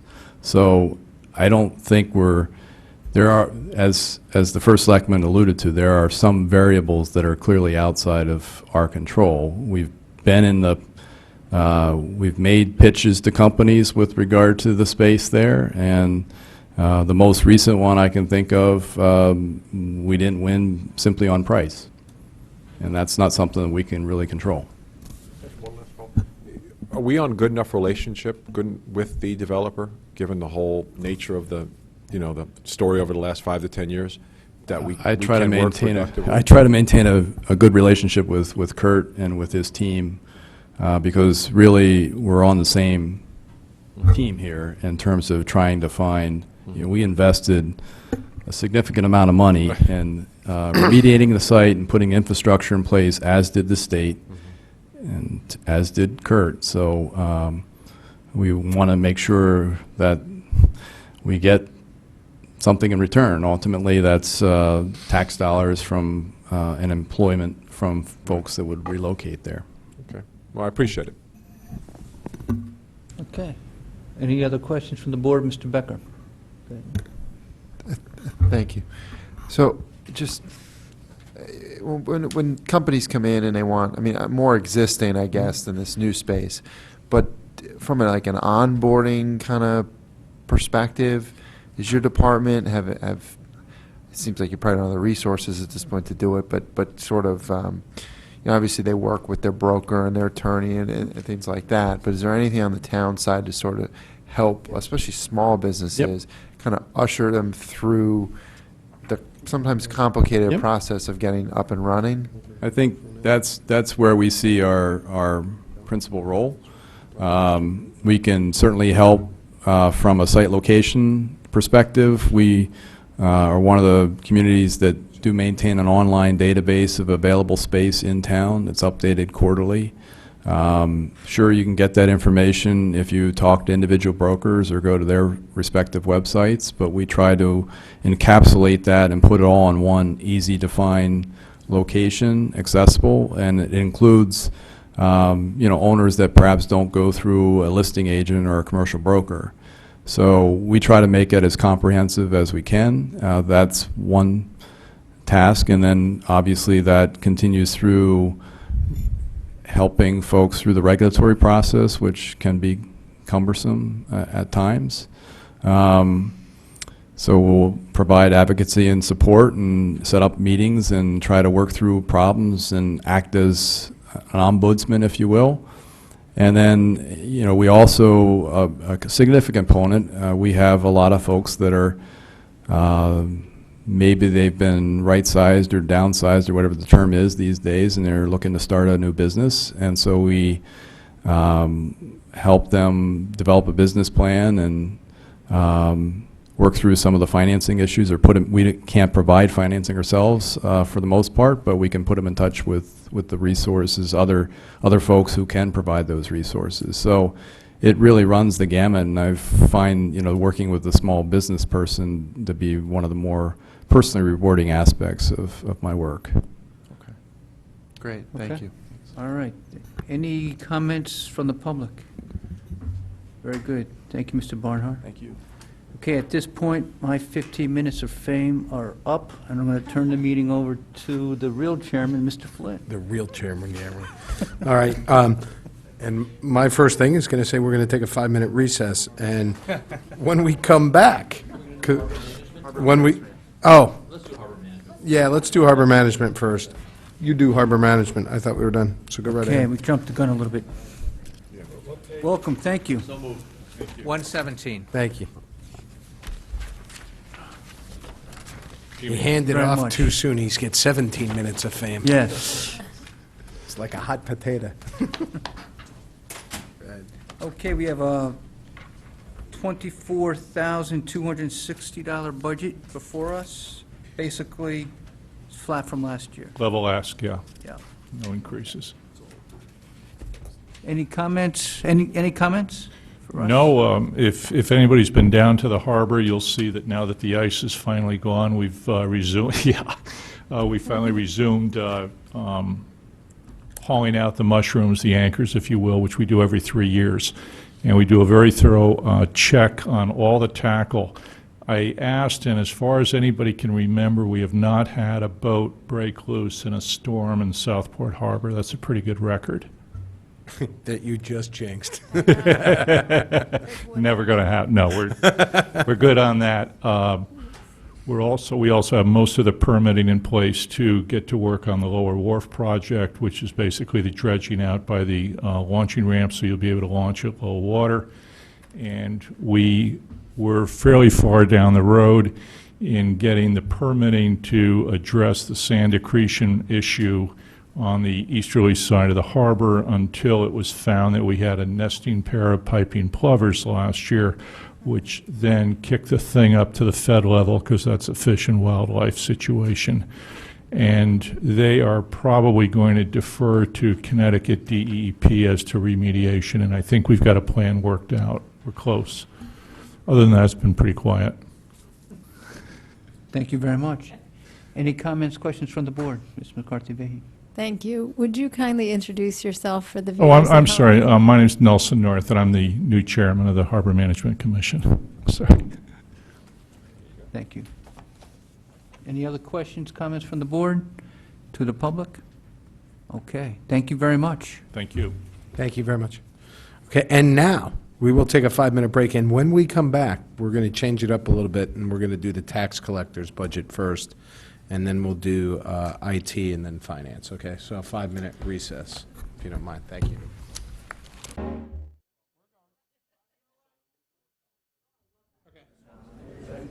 All right. Everyone, we're going to call the meeting back to order, and we're going to go directly to the tax collector's budget.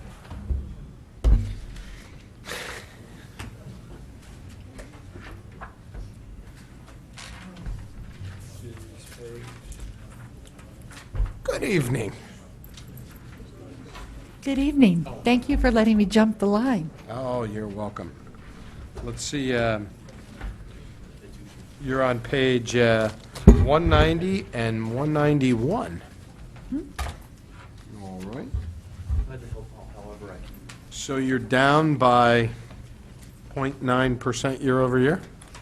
Correct. All right, you get a gold star. Thank you. We're at budget number 3090 on page 191. And the budget last year was $586,000, and the budget request this year is $581,000. And as I mentioned, we're down, so congratulations on that. And do we have any questions from board members on the tax collector's budget? Very briefly, from myself, I know you went through a rather arduous conversion when you first came on board. Would you say that conversion is complete at this point? Yes, it is. Is the system running as you had hoped and expected it would? Yes, it is. And are we seeing benefits, and what are those benefits because of that? Absolutely. We are seeing benefits financially as well as efficiency. Part of the reason that we're able to reduce some of the budget is some of the things that we can do with the software that weren't being able to be done before. We can send things out, the club billing. We started that with last year in January for the supplemental. So if you have 5 cars in your name, they're on one bill rather than on 5 separate bills. Okay. We also this year have started with a little bit more advanced postage. We are using the software company, and they are running some programs, and our bills are being actually mailed out of Hartford because they are providing us with a service at a very small expense. Okay. That what that does is it scans for the most recent address in the Postal Service, it changes the address and sends the bill directly to that, and it gives us in the office a spreadsheet of those address changes. And we went from 4 of the long trays of postage returned to 1 tray this year. Great. So it saves on the cost of remailing, it saves in time, in energy, looking for new addresses. It's become much more efficient. So we're able to do more with actually the same or less. Great. Is that any impact whatsoever on the collection rate? The one thing that we saw in July, this year, because of the savings and costs with some of our printing, I added a return envelope to go out with the bills.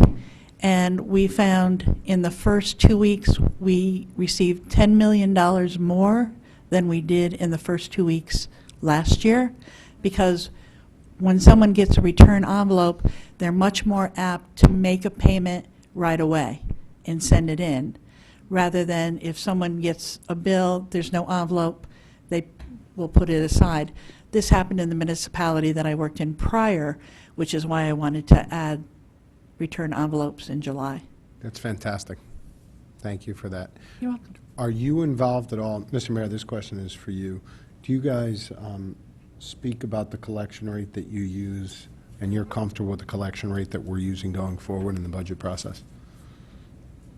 Yeah, not only do we speak about it, we agonize over it and measure it and calculate it 800 different ways, both for current year and prior year levies, both with respect to estimates for future year taxation revenues and current year variances and analysis from budget. And you're comfortable with the rates that are currently being projected in the 2015 budget? Yes. Great. Okay. Do we have any other questions from board members? Bob, do you know the rate, or Cinda, do you know the rate off the top of your head? The budgeted rate for this coming year Yes. is 2.4. No. Just start with a point. Oh, the collection rate, I'm sorry. Yes. 98.7. And what is what was it at this year, for this year? If you don't, 98. 98.79. so you're coming down? We're 98.76. I didn't carry it out.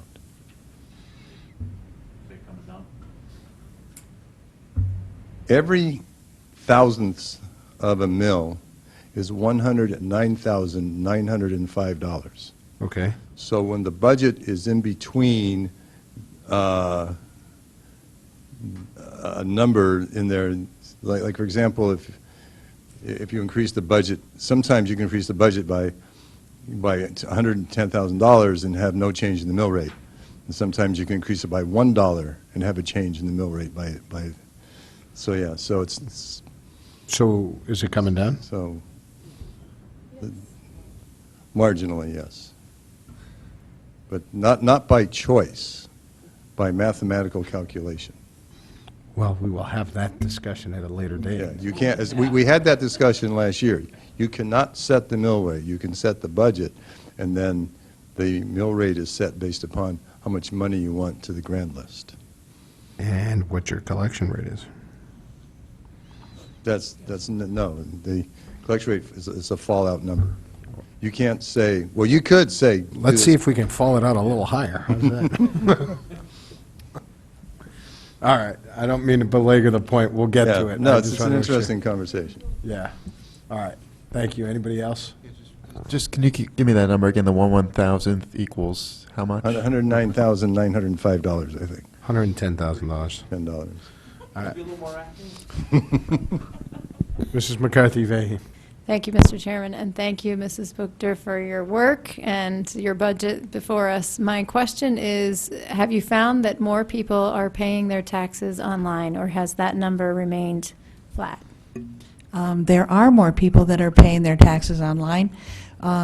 We did a change again with our software provider and our online processor to make it easier for the taxpayers to go through our website and pay last year, when they were paying online, each individual bill, you had to pay your real estate separate from your motor vehicle.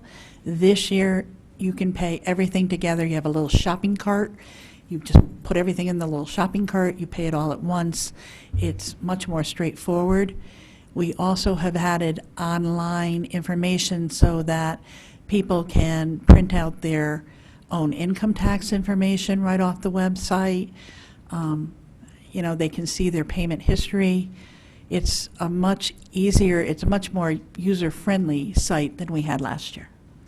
And as a follow-up to that, thank you for that. I'm glad to hear that. I recently, anecdotally, had a neighbor who said they needed to go down and pay their taxes, and I suggested that they try paying online. So, question about the new website, which I've been asking many folks, is how will that transition be, or will there be an impact on the system that you described as working so well?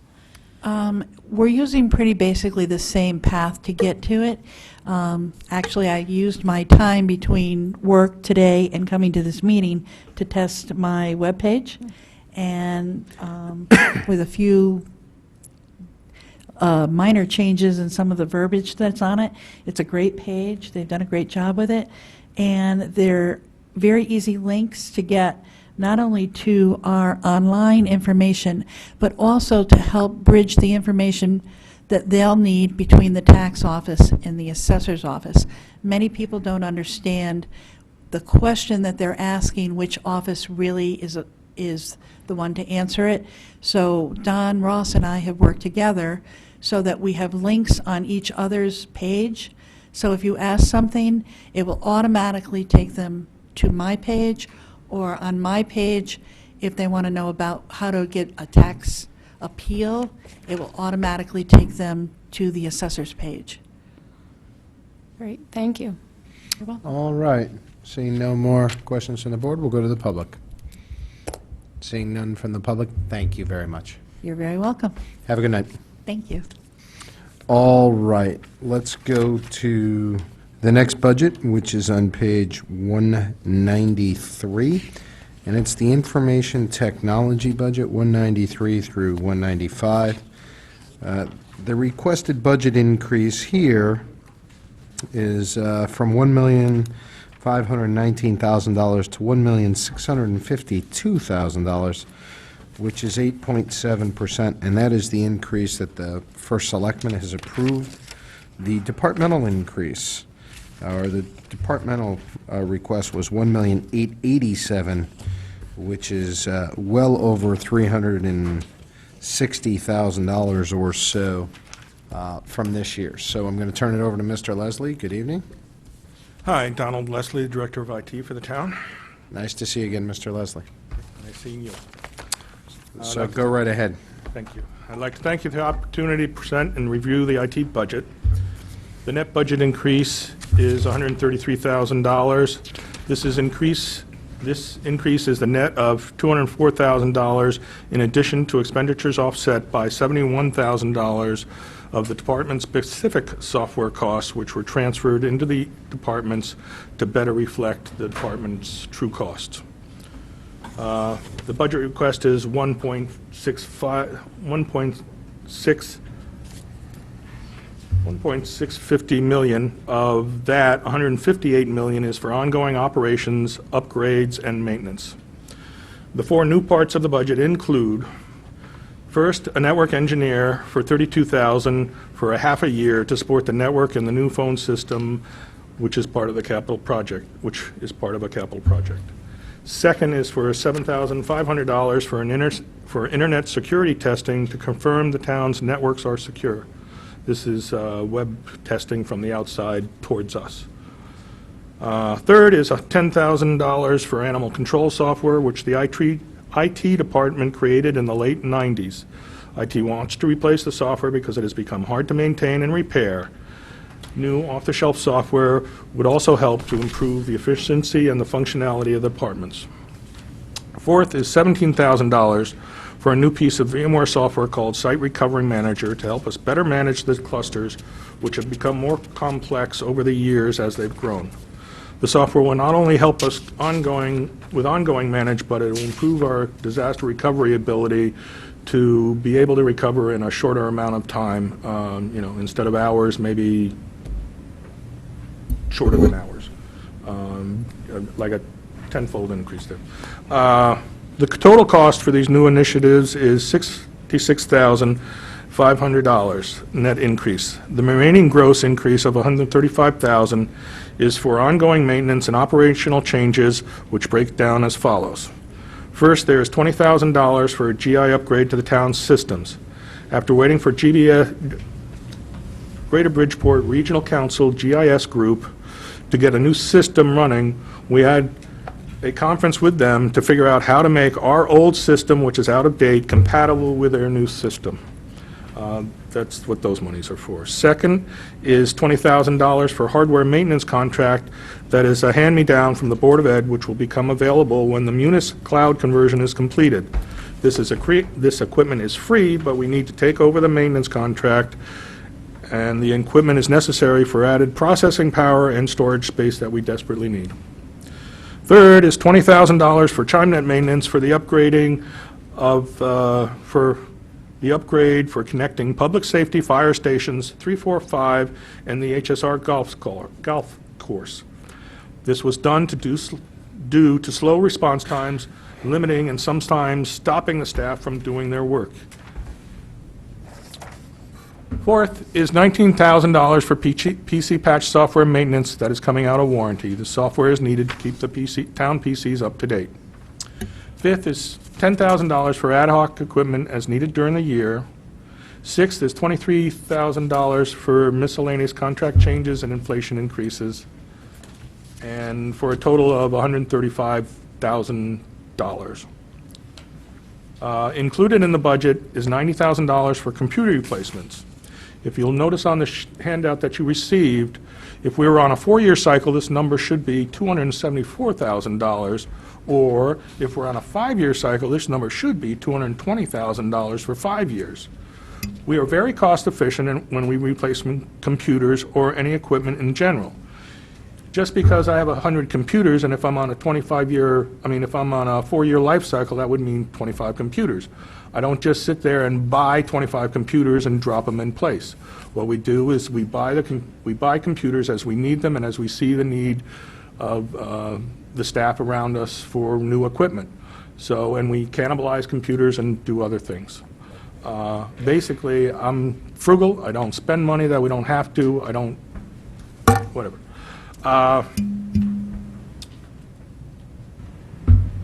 We would like more money, but some equipment is old and operating while some equipment is old and operating inefficiently, we will survive, and we are trying to be sensitive to the current economic environment. As noting at the beginning of this talk, this is mostly a maintenance budget. Regarding future planning, the phone system will come before you as a capital request and major initiative requiring a lot of department resources. Additionally, respond to department needs and requirements on an ongoing basis. For example, completed this year will include the Munis conversion to a hosted platform that was just completed by the town. The Board of Ed is still having some issues, and we hope to complete that soon, and that's when we will get that extra equipment.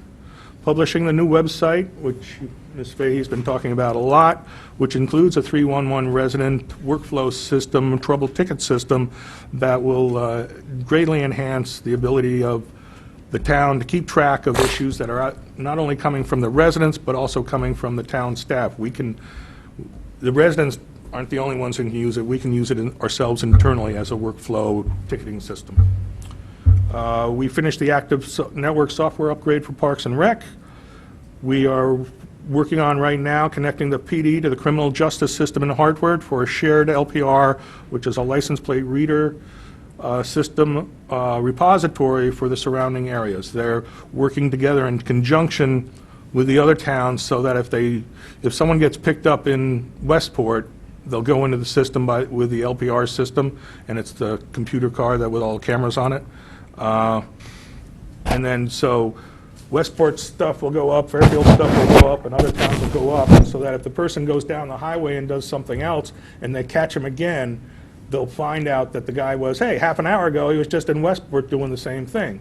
so that it'll help them with public safety. The other thing we finished this year was connecting the fire stations 3, 4, and 5, and H. Smith Richardson to the fiber network. We have been in, since Mr. Dombrowski's been on board, I've been having discussions with him, and one of the discussions that has come up is the IT steering committee.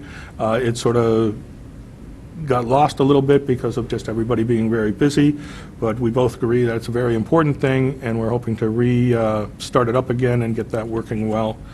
And that's about it.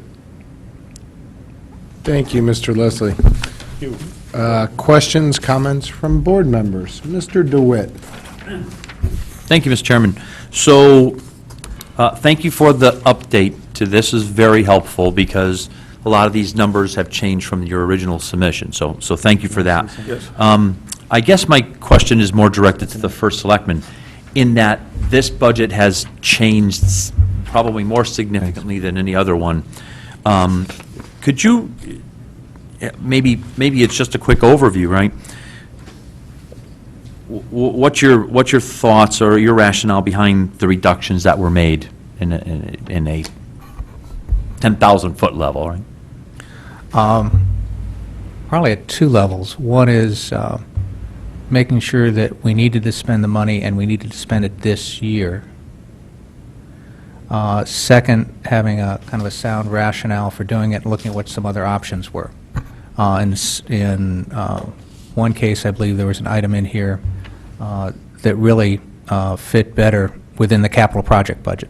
So at some point, when we do we'd need it for the phone system, approving it here in this budget didn't make as much sense as including it with the capital project phone system, because we'd approve them both at the same time. You wouldn't want to approve one without the other. Got it. So it's trying packaging them that way.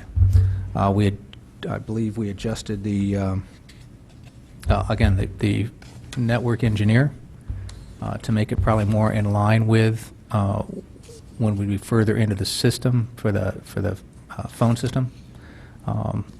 So it bought us time both to evaluate the phone system, see if we're going forward with that, but didn't bring them on too soon. You know, when we go forward with the phone system, Mr. Leslie made the point, we definitely need that network engineer, so I'm not disputing that. It's just a question of timing and seeing if we can be more efficient in how we do that. Great. And I guess the two that stick out with me, in some of them are kind of obvious, but the two that stick out for me, because we keep hearing about phone system, I have no idea what that really means, frankly. The department budget was $260,000, went to 20. It's on the fourth page of Mr. Leslie's update to us under communications. Okay, I'm not sure I didn't get a copy of Mr. Leslie's update. It's in the budget book as well, if you... I don't have an extra. I apologize, I'm talking to a document you don't even have. It's the ChimeNet MAN, which again doesn't even... WAN. It says MAN. Oh, man, all right, it goes either way, but yes, it's the wide area network. It's MAN and WAN, two different places. I don't know what either one means. Wide area usually refers to the world, sort of. A wide area net. MAN means metropolitan area. Got it. So it's, in this instance, you can sort of use it either way. Got it. So that's a real big difference, right? The department wanted 260,000. You took it to 20. There's a line called 8. Oh, my bad. I apologize. Oh, that's actually been preserved. Oh, so I'm sorry. I'm looking at the wrong thing here. So that's not the biggest delta.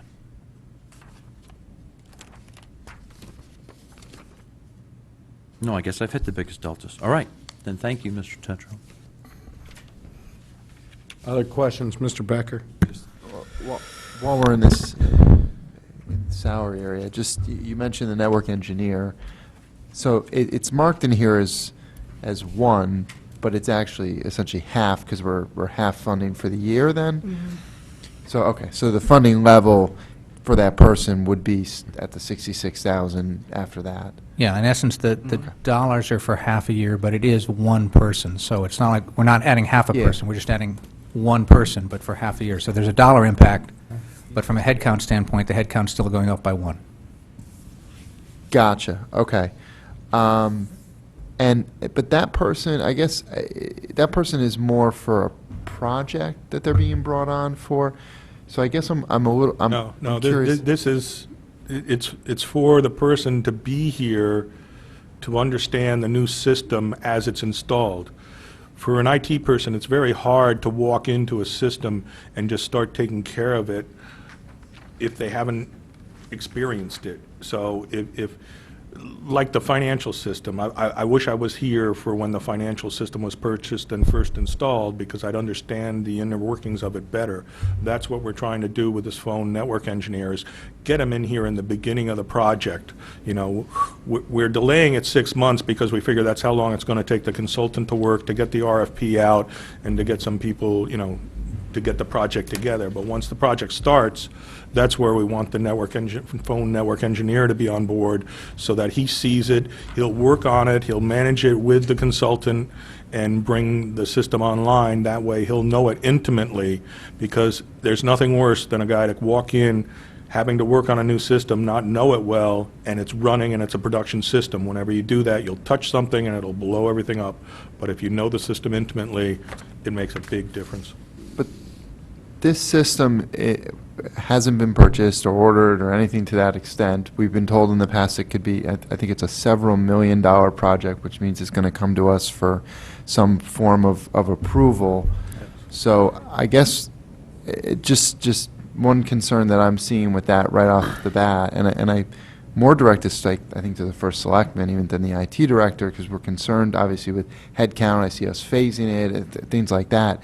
Wouldn't we want to know that that system is even going to even take place? For all we know, it may not take place anytime soon. It may, perhaps this thing gets bidded out and we totally contract the whole system out, and it comes with some sort of support element where we don't even end up needing somebody. I guess for me, I'd be a little bit nervous adding to the headcount on that, and I guess that's kind of a secondary to where I was originally going, which is, we're hiring somebody, we're bringing them in, they're now in the head count doing this, but they're really we don't have anybody that's dedicated like this on our current system. So I guess on this new system, I would hope with new technology, we'd be able to either decrease or keep head count versus add head count in a sense. So I'd be concerned that, moving forward with this proposed system, we're going to need somebody long-term as an employee just to manage it, or because if it's just for the project, then you only need allocation. Maybe we can bring them as a subcontractor. We bring them in 2-3 years. We train up everybody. Maybe buy up a contract, something to that effect. Once he goes Let away. me, Don, It just. if you would, So please. yeah. Yep. Since Mr. Becker addressed the question to me, let me Yeah, I'm sorry. let me at Mostly least you, 'cause I know let me it's at your least area, but- frame the answer, and then I will turn it over to you for some more technical backup, if you would. Sure, sorry about that. The simplest way, as I have had it explained to me, I think our current phone system was invented before networks, so that the technical level of phone systems today is much more complex. I'll give you that. I think I was probably in elementary or middle school with those, so that I can't dispute. So the issue in terms of technical support, any phone system that you would install today, and this is a phone system we're talking about, which is a major system. This is for the town and the Board of Ed. And the police Right, and the and, library. and police and fire. So it's the entire system here. So we'll have the Board of Ed involved in terms of helping spec it out in terms of what they need going forward. And the capabilities are just so far beyond what we have. I haven't used a phone system with our capabilities, I don't know, in 15, 20 years. We have really, other than answering the phone, it really doesn't do much else than that. So given all that, as it's been explained to me, this is a position that would be needed for ongoing support once the system's here. It's not temporary. If we're temporary, you're correct, we would put it in the project. Since it's not temporary, we're putting it in here. And at some point, we really do need the phone system, so this is an anticipation of that capital project being initiated and approved. So there are possibly some other ways to handle it I think you were alluding to, and certainly those would be reasonable too. But we needed to put this body in here or this headcount to realize that if the capital project approved, that would be an ongoing headcount. It wouldn't be part of the project. It would be part of the ongoing headcount. And to answer the rest of your question, if you would, I'm going to ask Don to fill in some of the technical details in terms of what this person would do and what kind of support he'd provide on an ongoing basis, and why the network is important to the phone system we're contemplating. Sure. First off, I've always asked for a network phone engineer, meaning half network, half phone, because the new phone system, whichever kind of phone system we get, will be a network phone system. This person will not only be managing the phone system, he'll be managing our network for us, he'll be managing the printers, he'll be managing the cell phones I plan on turning over to him, that management as well. And we've been wanting for a network engineer for quite a while. Currently, ChimeNet, our contractor, WAN contractor, and Network Synergy, our LAN contractor, have been doing their respective parts of the network. The problem is with consultants is that they sort of just, you ask them, and if you ask them really well, they do exactly what you want, and then they walk away. And if you weren't totally clear on what you needed or what you wanted or whatever, they're trying to be your buddies now, and they're trying to sort of open up and take in more responsibility and stuff like that. But there's just this sort of disconnect of two different cooks working on the same system, even though they do talk together and stuff like that, they're coming in to do their parts. That's what they get paid for, and they will work with the other person as needed to a certain degree, but there's always a fuzzy section in there, for want of a better term. And that's part of why I want a network engineer is it'll be his network, he'll learn it intimately, just like he'll learn the phone system intimately, and with the way things are going now and the way the network's going, it's getting more complex. We're attaching right now to the state's new fiber network at the police department. We have the possibility of doing that in 2 other locations in town. That causes all sorts of routing situations for us. It's become complex. Thank you. Mr. Becker, any other questions on this? I'm good on that area. I may have something else, but what's... Thank you, Mr. Becker. Anyone else? Any questions on the budget? Yes. Sure.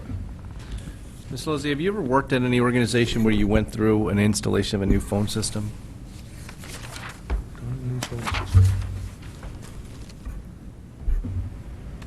I've managed them, but I haven't actually done one.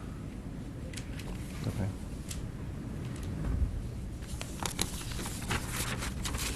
And you believe half the work will have to be this new employee will be the phone system? Yes. Okay. I mean, not on every day, some days are going to be good, some days are going to be bad, some days he's going to have 20 people asking him for changes, some days he's going to have one person asking for changes. The Munis SAS migration, is that completed? For the town, it is. Town it is, okay. Board of Ed's not done yet?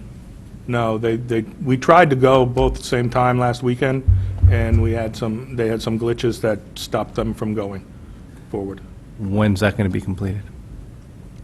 As far as I know, as soon as possible. They haven't given us a date as to when they're actually going to finish their completion.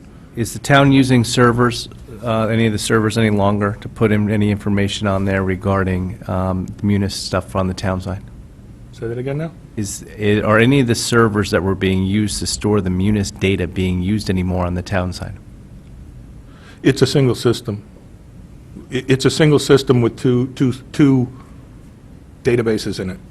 Okay. So we can't take it until they're done. I think, is that what you're trying to get at? Yes. Yes, we can't take anything. So until once they're we're done. up online and you test it and it's functional for the Board of Ed, then everybody's up, right? Right. And then the Munis servers are no longer needed, right? Right. And then you'll use them where? In the town clusters. The Is- 3 clusters that we have in the police department, in the town hall, and up at Fairfield Woods. Okay. And when does Burr get closed down? Burr is a Board of Ed backup site. I don't have plans for that. Why? Basically, there are 2 systems. There's the Munis system that's in the Board of Ed, and there's the Munis system that's up at Burr. Mhm. And they're giving us the Board of Ed system because they've got the Burr system, so we're sort of splitting, because it was a half and half thing, so we're sort of splitting the hardware down the middle. But the way it worked out well was they've got their backup site up at Burr for the Munis system. I'm assuming they'll probably, I don't know, this is totally a guess, but I'm assuming they'll still use it for some kind of purpose. I thought then my question is getting to the point of, is there going to be any money in your budget for that Burr site any longer? No, not for Burr. Okay. There was supposed to be tax savings, cost savings in regard to going to the Munis SAS migration, all sorts of large numbers on electricity from the air conditioning we wouldn't need for that site any longer, right? Okay. Where am I going to see those savings? Are you talking at Burr, the servers at Burr? Yeah, because it's supposed to all be broken down. We don't need it any longer. Okay, I suspect any savings would be at the Burr School facility then. Okay, we weren't paying for any of the electricity on the town side, even though our data was being, like, backed up there? As far as I know, we split costs down the middle. I don't know that I actually saw an electrical bill cost. Okay. Somewhere at the end of the year, I want to see where these savings are coming from that were promised, because there's a lot of savings that were being talked about on why it was making sense, because switching came with a large cost. Yeah. So I want to document at some point, at some quarter, Board of Finance quarterly, I want to see where those savings are. I actually want to see the electrical cost bills and then that are going down, that we're not using the site. I mean, you laugh at it, Bob, but it's true. I mean, because it's easy to put all those numbers down and to justify why it made sense. And I'm not saying it didn't make sense. But as we sit here tonight and I see Munis SAS migration stuff, I want to know where in the budget the savings are going to be from that. And no one seems to be able to tell me. Maybe, Mike, you have your hand up, you can tell me where it's going to be. I think the suggestion of doing it at a quarterly review would be good, because then both Board of Ed and town are in the same room. Okay. And I think the idea of taking a look at where we stand and how much of that savings has been achieved is a great idea. So, but I think let's give Don and the IT director on the Board of Ed side time to pull that together, and let's review that at a quarterly review, when they're both here. So because we've already asked Don several questions about what the Board of Ed is doing, which is kind of not fair to Don. For him to speak for the Board of Ed is probably not the best, because he may not have the current information. I would like to append to Mr. Walsh's request. What I would like to see is the original document that came before us that listed out all the savings, and then what the current projections are and where we can see those Yeah, savings. no, I think that the request is quite appropriate and a valid request, and follow-up reporting is a good thing. My smile, Mr. Walsh, was your comment that you wanted to see the specific electrical bills. No, I want to see that, because there were such large electrical bills savings there. Yeah, Large. I seen they were hundreds of $1,000s. Yeah, and I remember Mrs. Burns, I started to say testimony, I don't know if that's the right word for this group, but her comments where she indicated she actually had the exact electrical billings per the units based upon the information that came from UI. So, yeah, so electricity was definitely a part of it. But again, my smile was just your request to see the actual bills, that's all. Yeah, no, I think it makes sense. Let's just get the right people in the room with the right presentation so we can address that. There is one savings of the fact that we're recycling these computers and taking these disk drives over that I didn't have to buy. I mean, Right, that's a capital savings request. Yeah, there's a capital savings. Yeah. I mean, it's not You're absolutely right. equal That to was part of 6 the in the plan. disks, but it's like half of them. Yeah. Because they are a bit older. And how many servers are you buying in this year's budget? Your 15 budget? I am still working out with my systems administrator exactly how many that's going to be. It looks like 2 at least, maybe 4. How many are in your budget, though? Like when you That's talk the- about that 90, was it 91,000 or 89,000? $90,000. Yeah, $90,000. How many servers are in that $90,000? At least 2 for $20,000. Okay, so you're saying that you would have probably needed more, but you'll be able to use some of the reallocated, recycled, whatever you want to use them. It's a good word to use. Servers from the Munis system. Right. So that I'm hoping I don't need to buy 4 servers, that the 2 servers will do it with these other 6 older servers. Okay. And in your, where it says admin's tax software, what is that? That's Tax collector? That's the old admin system that we're trying to get rid of, but that's not the right word, decommission. Why isn't that software showing up in the tax collectors? Why is Because- that on your side and not their side? It's because it's an old system, it's an archive system that we're just maintaining. It's a read-only system now, and it's got about 4 different departments' software on it that we are trying to get off. But the problem is, it's old data. This is a real big problem. It's old data that needs to be migrated up because no one's deleting or getting rid of anything anymore. And so we have been starting with these. I've been starting with this project. We've just worked on the building department. We're still getting them to get all their old building datas for the last 20 years, before the last 10 years, like starting in like the year 2000 and going back, to get that data up onto their Mitchell-Humphrey system. And there's some tax town clerk data that needs to be taken care of for the records, that they have a record system in there. And there are a couple other different departments that have software there. And it's just a hard, slow process to get that done. With the Munis SaaS migration, there was supposed to be a savings of a person in your department, probably half of his day. That was what we were explained, that there was... Right. Right? Right. From working a half a day, it'll probably go down to a quarter of a day. Quarter of a day, wait a minute, I thought we were, My half person of is- his day was my working person on is Munis always- stuff. Yeah. Who was right. that? Steve Chmielewski. Okay, so Steve was working half his day on Munis stuff. Right. And I thought when we moved to the Munis, on the cloud situation, that town employees can now talk to Munis directly for problems they're having and all sorts of That stuff. is correct. So they don't have to go to Steve anymore, correct? Steve still understands the underlying stuff. If there is a, That's not the question, though. The question is, or in the buildup of the case of buying Yeah. going to the cloud. We're supposed to be saving half of a We're man. supposed to be, say, whether he has knowledge or not, we're supposed Yes. to be saving half a man. So the question is, how is he being redeployed and how is it being Redeployed, and used? is he being deployed towards this new person? Right. Why can't he be used for network engineering? half the work as the network engineer? He was never trained as a network engineer. So what's he doing with the 50% of his time that he's not doing with Munis now? Or what's he going to be For doing? one thing, we just finished the conversion within the last week. There's still some issues going on and tweaks and things that he's very responsible for because he knows the bottom part. That's what I was trying to explain. And his time, and I'm saying he's only going to free up a quarter of his time. I mean, he has other stuff that he does all along, right? I mean, So now it's a quarter of his time and not half his time? Before it was half. Now it's a did I quarter. say half? Okay, all right. I don't recall that. so My I'll mistake. defer to I Mr. thought, Walsh. he's always done other stuff. He hasn't done just Munis. Sure. So, it's not going to be half his time, it's going to be a half of the, you take the half that he's been doing before, and it's going to be like a quarter of it now. He's working with the assessors and the tax collectors with the QDS software. What's happened is the database analysts have turned from actually making systems to overseeing systems they used to make because they know the systems very well.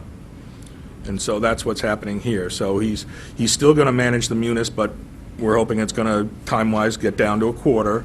And then he's going to be working on the QDS systems and other systems. One of the things is the dog license. He's been trying to keep the dog license system patched for these last years because we haven't gotten a new dog license system or animal control system. So, I mean, he's a busy guy. There are things for him to do.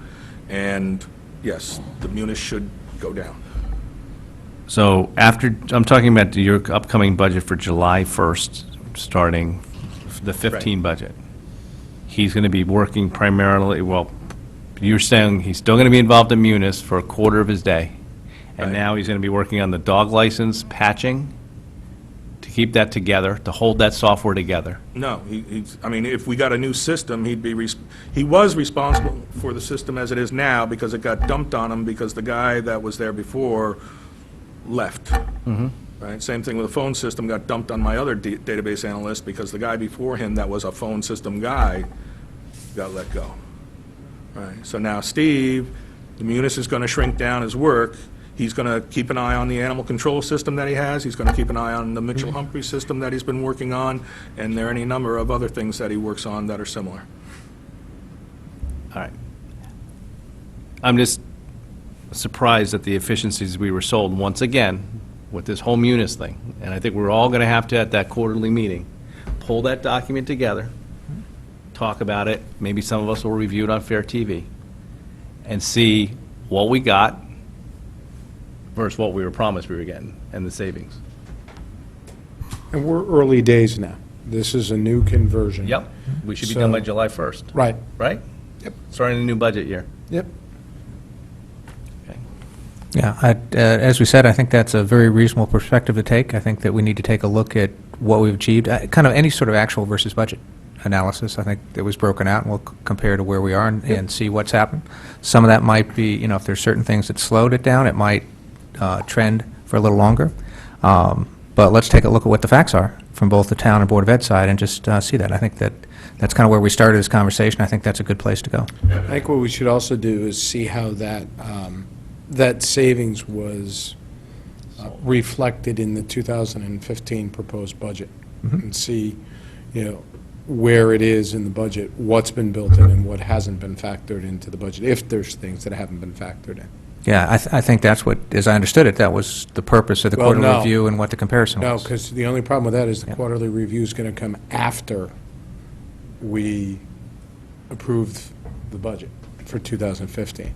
So while I agree that we need to do that, because right now we don't have any data, because you just did the conversion, I also want somebody to go through and say, okay, here was the project plan that was approved, here was the savings that was outlined, were these savings factored into the proposed 2015 budget? Yeah, and I think that should come on both the Board of Ed and the town side. 'Cause I it's don't joint. disagree. I don't Right, so disagree. the part of the reason is we're doing it the quarterly review because that's when the Board of Ed and town are here together, and it gives them to work. Are you suggesting you want something before that? Yes, I am suggesting I want something before that, because what I want to know is that document wasn't not considered during the budget process.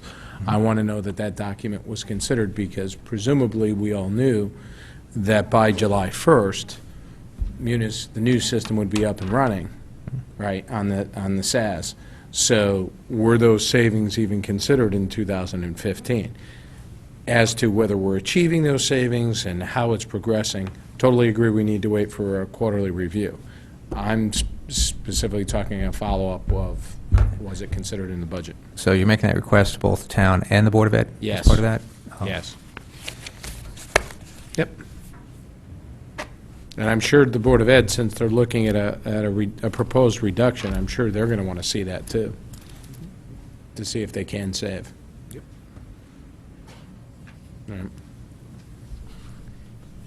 Jim, Just to follow up on your first page of this document that we received this afternoon, you said, when you're talking about the network engineer and the need for the network engineer, you said some of the items impacting the network have been, and then the fourth one down says Munis financial system conversion to a hosted solution.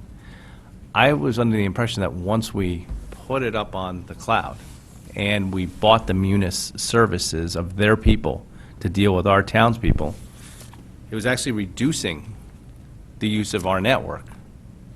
Am I mistaken in that? Because it's now just hosted on the cloud. Right. I mean, instead of just looking from the town side, from like Sullivan and Bensall, you got all those people sitting there. Yeah. And instead of all going over to the Board of Ed computers now, we're going out the internet gateway out to Munis. Okay. So there's still the same connections, but they're going to that. And that's where our concern is the fact that it's all coming through this one gateway, and we've got to be very careful about managing that gateway. the Okay. internet gateway. All right. And in general, traffic in town. I mean, that's part of it. I'm saying this Munis system is a network system, and we're concerned about it, because obviously the financial system is one of the most important systems to keep running. I don't think this board's going to argue with you. We're going to go to Mr. DeWitt. Thank you, Mr. Chairman. So, I've been here long enough to remember prior administration where we talked about a real need for an IT director. And at that point, software was all over the place, and it was in tough shape. And we contracted that all, right? This year, we're seeing software going back out. Now, I'm not saying that's good or bad. In fact, my personal opinion, I think it's good for when we get a real animal control piece of software that they deal with it and the fire department really deals with it, right? But after we do that, after you fix or we get new tax software and we get new animal control software and things like that, what's the vision of the IT department? Is it maintenance? Because I keep hearing phone and network. Is that kind of the long-term vision of the department? To maintain phone and the kind of common stuff and to push all our software needs out to our individual departments? Let me answer a little bit of that, again, to frame that discussion a bit, and then Don, if you'll kind of pick it up from there. I think two things. When we're pushing the software out to the department, that's as much an accounting issue. We're just putting the numbers someplace else to show who's responsible for it and to show the full cost of a department, as best we can. Okay, So well, we've it's- asked 2 or 3 departments, and we said, are you maintaining them? The ECC said, well, I got a plan on maintaining the software. So they're not, I mean, we specifically asked, are you Again- maintaining the software, or are you just paying for it? And at least 2 departments said, I'm maintaining it as well. We have IT support at police and fire, as you heard in the discussion the other night. Yep. So they can say we're maintaining it to some degree because they're there. They're not maintaining it 100% because IT is still involved. Right? You could go to the library, ask them the question. They have IT support there, so to some degree they can do that. If you go to the tax collector's office, there's no IT function there. If you go to my office, there's no IT function there. If we go to finance, there's no IT function there. So they're all supported by Don's group directly. So it really depends on which department you're asking that question to. We do have some distributed personnel in that case. Right. The phone system is, very much something that's needed, given just the current state of the phone system and where we are. We've had issues from time to time as we were prepping for storms and setting up call centers and that type of thing that were complicated by the system, and we have. Long-term, which is one of the reasons we are setting up a steering committee, as Don referenced earlier, is to talk about individual department needs. The questions going out are, again, going out searching for best practices. What do you find your counterparts in other towns doing? From 2 standpoints. What are they doing to raise service levels? And what are they doing to increase productivity with technology? So that's the ongoing discussion that we kicked off with the steering committee. But when you look at all the different technological developments, from iPads that are starting to be used here, and I think there have been requests by this board, if I remember correct, that everybody should have an iPad, so that would help cut down on the flow of paper, improve productivity, make sure everybody had the latest numbers, and get everybody on the same document. To our building department, should they be out with iPads, and how do we integrate all that data? You're seeing police and fire move from laptops, starting to trend towards iPads in certain areas. So I think the technology is going to continue to change with that. So that being said, with a focus on improving service levels and improving productivity, that's why we're bringing the department heads together, or key department heads together, in a steering committee format to kind of help set priorities across the town for that. And Don, can you fill in some of the other pieces? Sure, but I think you did a really nice job.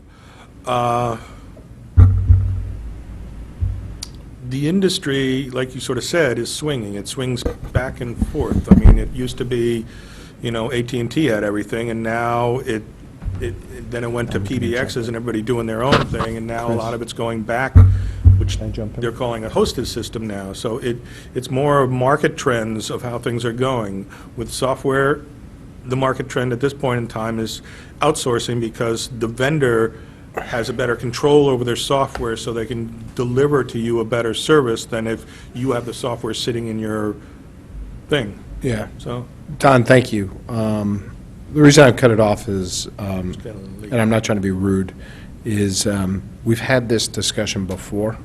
Okay. So my question will come down to,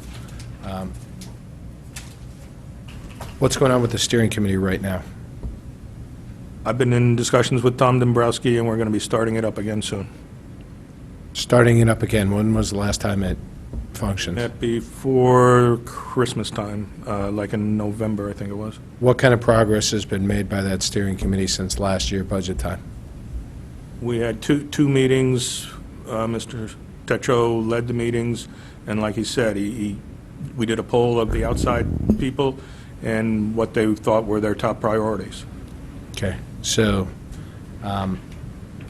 it's disconcerting to hear that that's all the progress has been made, because last year during the budget time, we expressed frustration. I don't want to rehash the past, but I'm just reiterating the importance of it.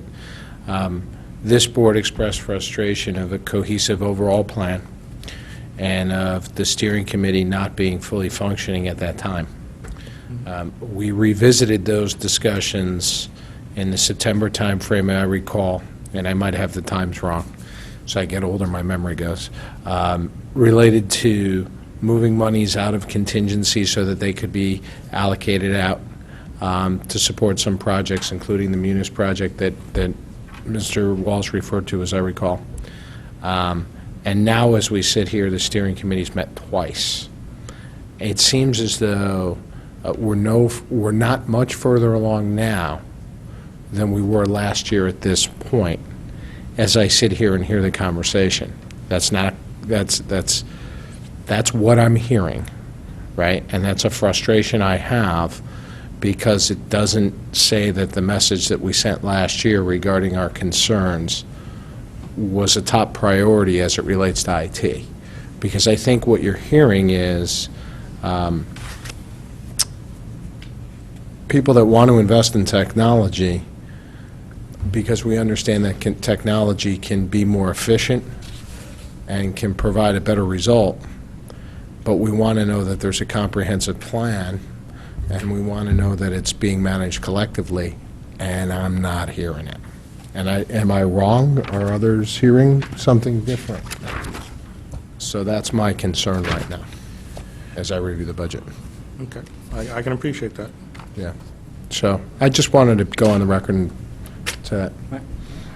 Is everybody all set then? Anybody other questions? Mr. Walsh, anything else? Mr. Becker, you had mentioned earlier you might have something, or are you good? Oh.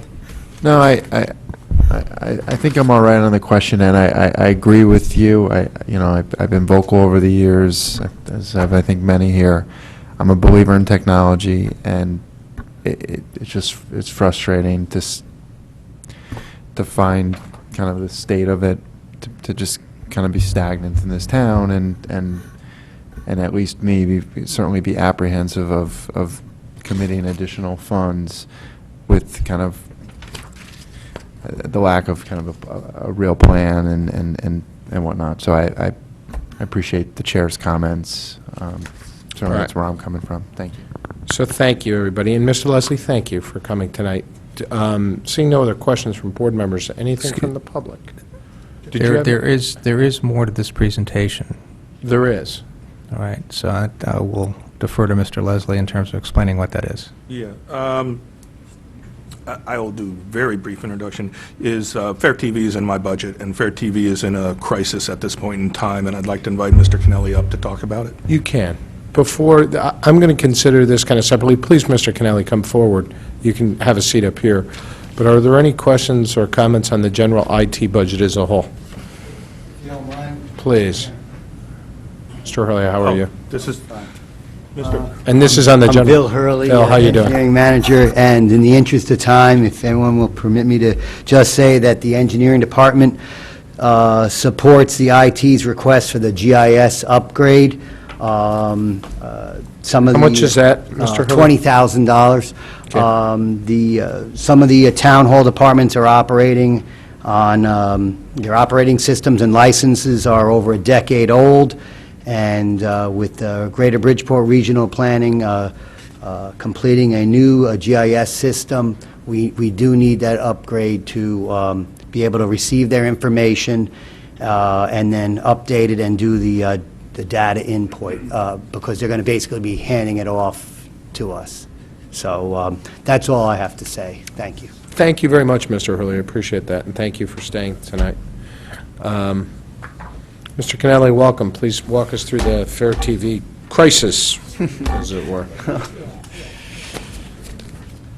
And am I to infer that this is something that is not currently in the budget, but is new information? It just happened.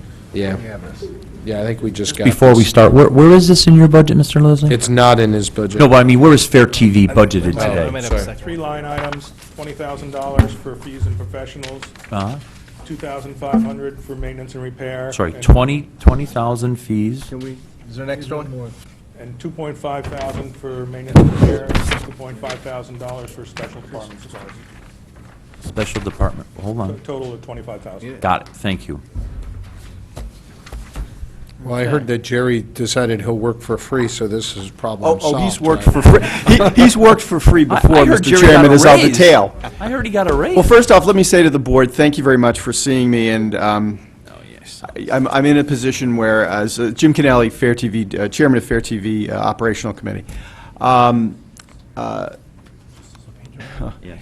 We're not. Go ahead. let me just kind of cut to the chase, and then I'll talk about the underlying stuff after you kind of deal with the shock of an additional request.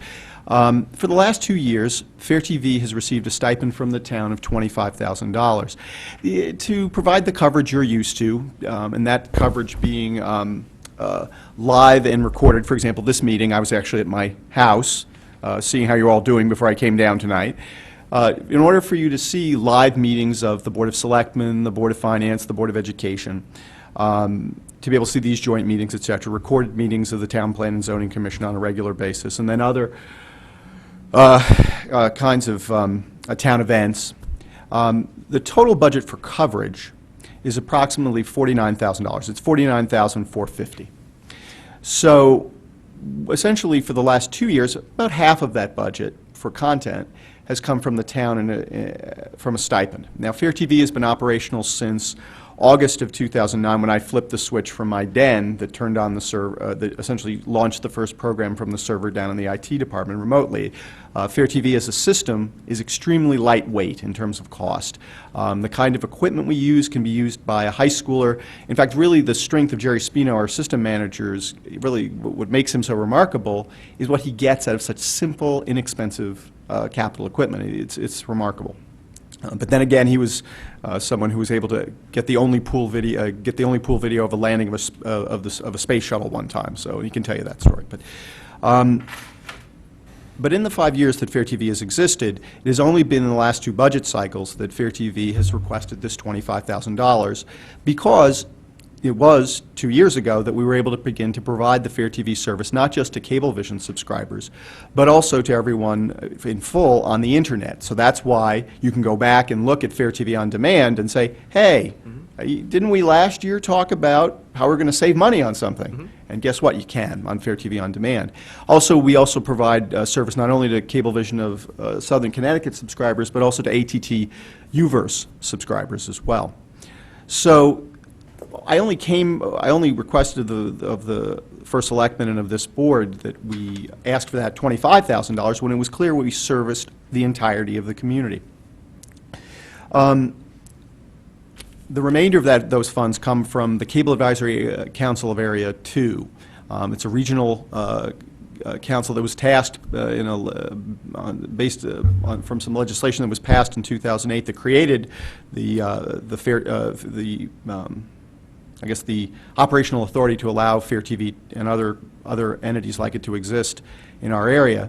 And that Cable Advisory Council distributes a grant pool of $100,000 that is taken from subscribers from Cablevision of Southern Connecticut in our region, Cable Area 2, and it distributes them to the towns that provide education or government town-specific access. So these are towns like ours, Orange, Milford, Woodbridge, provide this kind of service within the region. This year, and I provided a letter to the chairman, I also sent this, I had this letter distributed by the First Selectman's office via electronic mail to you today about 2:15, but I provided printed copies to the chairman for you to review. It had been rumored for some time that our predecessor agency, Soundview Community Media, which used to put the Pentagon channel on this channel, which it got for free by pulling down off of its satellite, and it did it for years while the DPUC essentially ignored it, that they have been in a legal effort to stop the CAC2, our grant agency that provides half our funds, from doing just that. They've embroiled them in a battle, essentially questioning their legal right to exist because the CAC is a creation of the prior monopoly era of cable delivery systems. There was no ATTU-verse, there was no FiOS 25 or 30 years ago. Essentially, you were a monopoly, and as a monopoly, you gave out a handful of access channels, and you had a cable advisory council to protect consumers. What Soundview Community Media is in pursuing its litigation is doing is attempting to convince a court that, in fact, the Cable Advisory Council of Area 2, which was the designated entity to distribute grant funds, doesn't exist anymore under law. And this is an absolute effort to silence and to essentially wipe out town-specific government education access channels like Fair TV, which are run on a shoestring, which are run with the lightest and most recent technology, and which are usually staffed by young people working at the lowest rates and by committed activists like Jerry Spina. So it's pretty awful. And essentially, the Cable Advisory Council of Area 2 has been in discussions over the last few weeks about whether or not it would go ahead with its normal grant process, which in our case for budgeting usually runs in parallel with your budgeting process. So we would receive grants, a grant from the CAC2 over the summer of this year to fund next year's operations, just as we would receive the $25,000 we've received the last 2 years from the town on July 1st. But the CAC2 now has realized and has received approval from PURA, the state agency, the successor agency to the DPUC, that it is not going to be able to fund anything right now in terms of content. It's the $100,000 that it normally would hand out to our Fair TV and to Milford, Orange, and Woodbridge. Instead, those funds are going to have to be held in reserve while they fight a legal challenge from Soundview to try to take them out of existence and essentially gut this system. It's completely intentional. This effort, whether it succeeds or not, stops us from receiving those funds. And of course, it comes just at budget time. So that's where we stand. Essentially, to maintain the service that you are used to, that you've come to expect over the last 3 years, Fair TV needs you to budget $49,450 as opposed to $25,000. Our hope is the litigation will be unsuccessful. We'll cross that bridge when we come to it. But the letter provided to you, which is signed off by the acting executive secretary of PURA, makes clear that this could be a lengthy process. And it is likely that at least this year's grant pool for CAC is not going to be recouped. It's going to be expended in a legal fight with the entity that essentially did not do its job for a decade.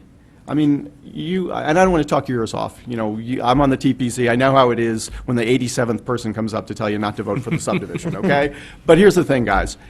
I really hope you understand. I got on this committee 6 years ago. I thought I was getting on like a committee to improve the railroad, and we were going to maybe get some stops on the line. Instead, they said, "Oh, here's a spur line and some hand cars. Make a railroad for these guys." We've done it. I served as the system manager as a volunteer 2.5 years. Yeah. So anyway, I'll leave it at that. It's a long night, but I would say to you, without these funds, we will not be able to maintain the service you expect. Essentially, I mean, as it is, what you get, thanks to Jerry, is probably way over what we pay for. I mean, that's never even been calculated. But that's what we need. Thank you. And I'm going to open it up for brief questions from board members on this topic. Mr. Walsh? First of all, where is the $25,000 in the budget? What line item? Where would I find it? In this year's 15's budget? It's in my department. Yep. It's in, there's fees and professional services. Excuse me, from somebody with a mic? Yeah. 53,200 fees and professional services, there's 20 grand in that. If you look down to 54,315.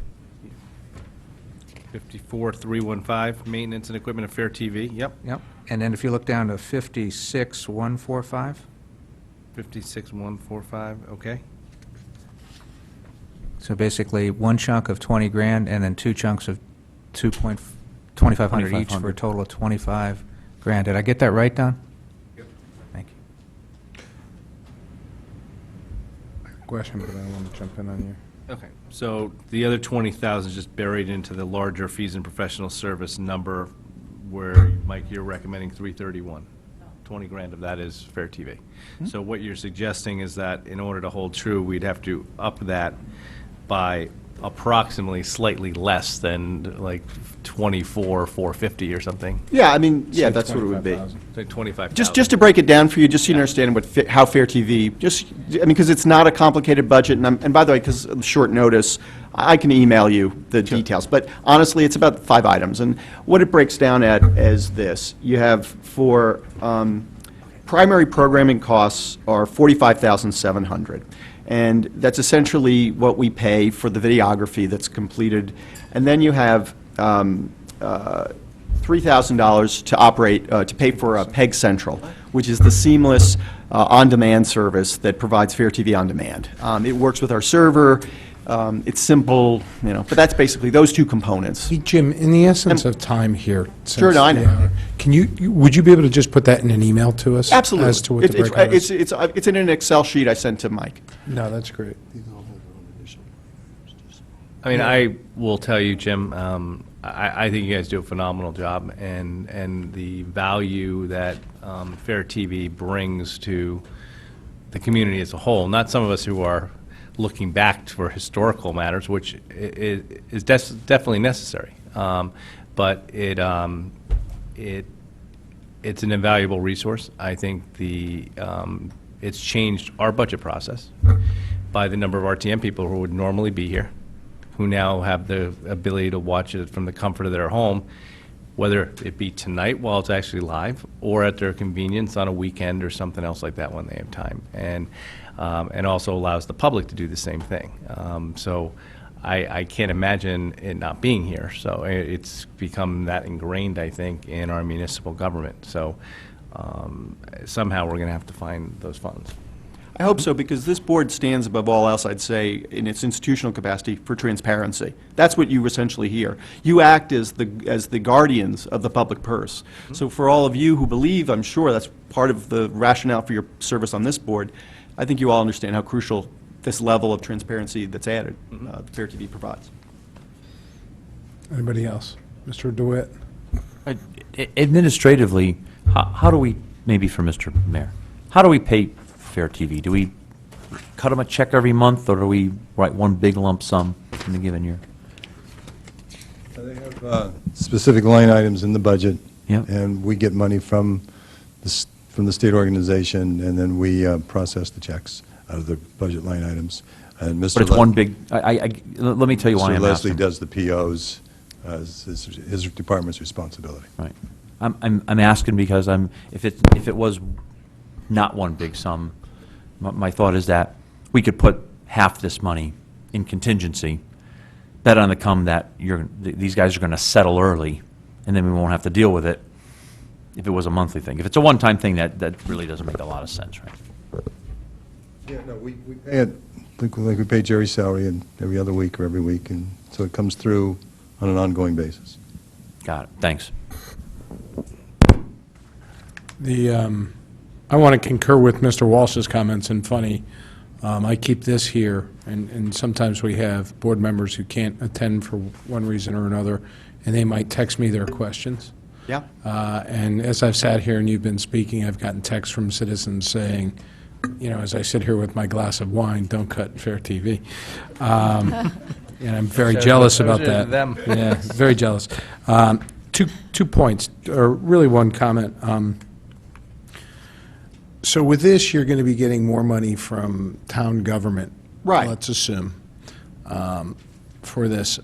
What I think you guys on your board need to wrestle with, and I know you have, is that this doesn't become Politico TV. Well, actually, Mr. Chairman, I have a feeling that the members of the Board of Selectmen are scared now to segue to a 30-minute discussion about that, but I won't. Yeah, and I don't. But I would just say to you, They Mr. can Chairman, watch it on Fair TV. But if the important thing to note is we just have recently been before Yep. the RTM, and there are a set of broadcast standards that are in front of them that will keep this as the C-SPAN. That has long been my fight, to ensure that Fair TV remains the C-SPAN of Fairfield, not, you and your trees, or boy, I hate taxes, or isn't our fire department nice. That's not the goal. It's to Right. be the C-SPAN of Fairfield, and our hope is the RTM will pass a strong ordinance in the near future that will ensure those broadcast standards. And I would concur with that. And if you guys could use slimming lenses, I would really appreciate that as well. No, I don't think that's necessary at all. Yeah. Mr. Becker. Thank you. Just, is there a line item on the revenue side for that grant then that we should be concerned about? 'Cause it's, To explain, Mr. Becker, what happens is that Finance has two accounts for Fair TV, and one account is filled annually by the CAC2 grant. The other is by the stipend from the town.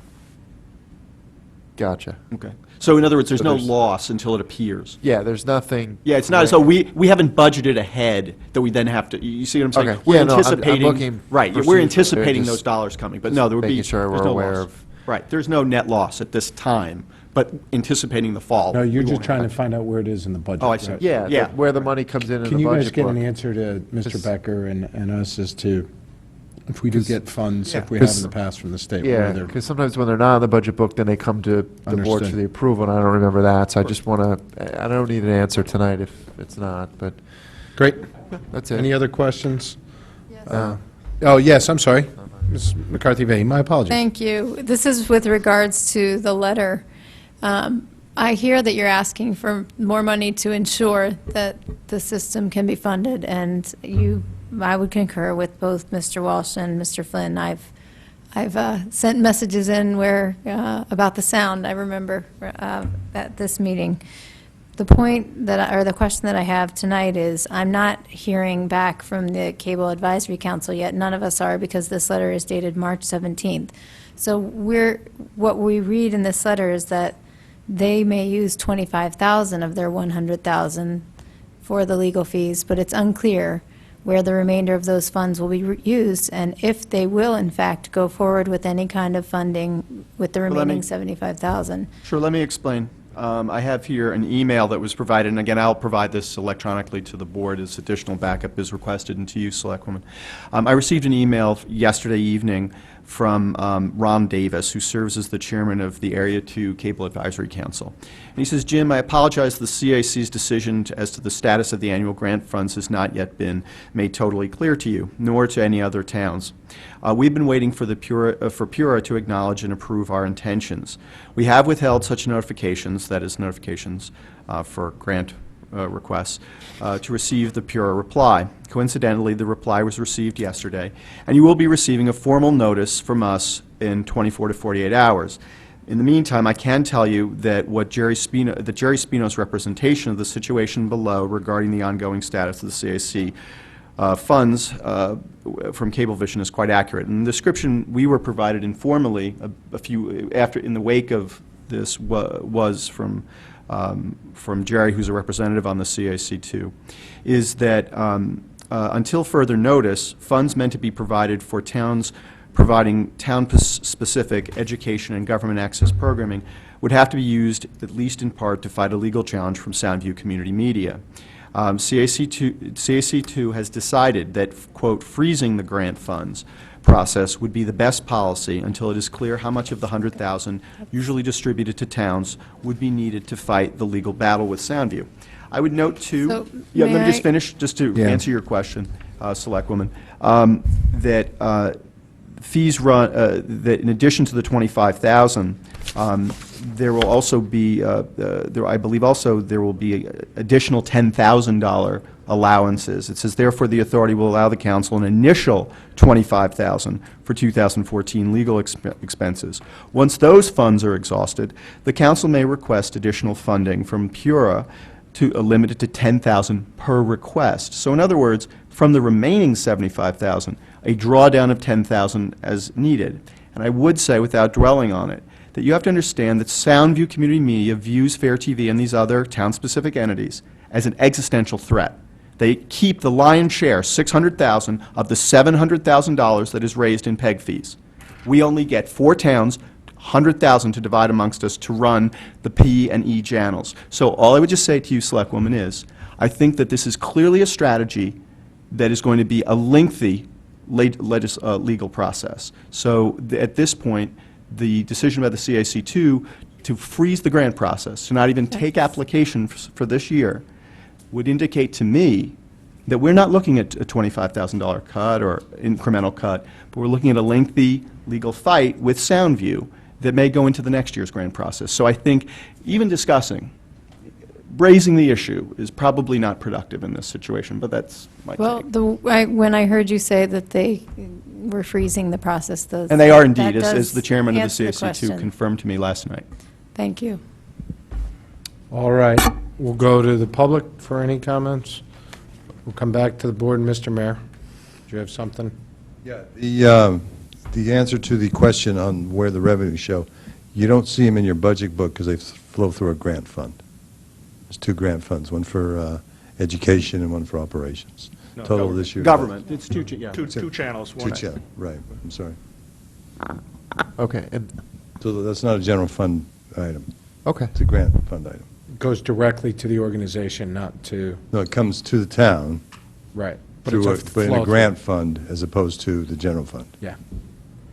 The Fair TV Committee is the entity designated by the town to take the funds, but we can't accept them. It has to be the First Selectman's office. Yeah, no, it just, Yeah. what threw me off there, and well, I guess it's a moot point if we're not getting, it looks like we're not going to be getting it anytime soon, but I thought usually a lot of those grants that are outside the budget got approved, and I hadn't ever remembered seeing that as an approval. But that's fine, as long as it's unfortunate. I mean, huge supporter here. You and I have talked a lot about it. I mean, this is rough. One other comment I'd like to make is the fact that, how many people are lawyers here? This is I might get this wrong, so correct me if I'm wrong, but this is a state, this isn't just a regular lawsuit, this is legislative, or It's regulatory. It's a regulatory, it's a regulatory agency. Right, so the lawyers cost a lot more for this than a regular lawyer does? No. All right, let's move on. Thanks very much. I appreciate your time. Thank you very much. Stick to the Thanks for computers. staying, or for coming out late and staying late. CAC expects this thing Okay. to go for 2 years. Thank you, Don, we're done. All right. What other questions, comments? All right, seeing none, we're going to go on to the Finance Department budget, which is page 179 through 181. Highlights, quote-unquote, are on 177 for discussion. Now, if I do want to caveat something here. I would refer to the revised salary schedule, because this is one of those instances where the 2014 salaries in our budget need to be adjusted. So if you look at the 2014 budget, they're listed as 669, 786. If you look at the adjusted, which takes into account the transfer that needs to take place, it's 698, 169. So in our budget books, it shows a 5.4% variance. The true variance, once you account for transfers that have yet to be made, is a little over 1% or 1.13%. So that has a material impact on the quote-unquote increase of this budget. So if you pull that out and you look at all the other line items, they are remarkably flat year over year, with the exception of the part-time payroll addition labeled as a new request. Now, the department had put in a full-time position. That has been chopped in roughly half to a part-time position at $35,000. Before we get to that line, just to board members, are there any questions on any other expense lines in the department?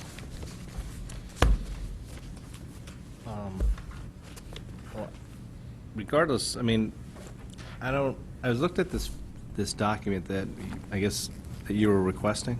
Yes. But the bottom line is that those contracts went into place, so we are spending the money. There's no question. There's no question we're spending the money. Right. Okay, so, No, the question is the variance. If you look at the variance in the schedule, the variance in the budget book shows a 5.4% increase year over year in salaries.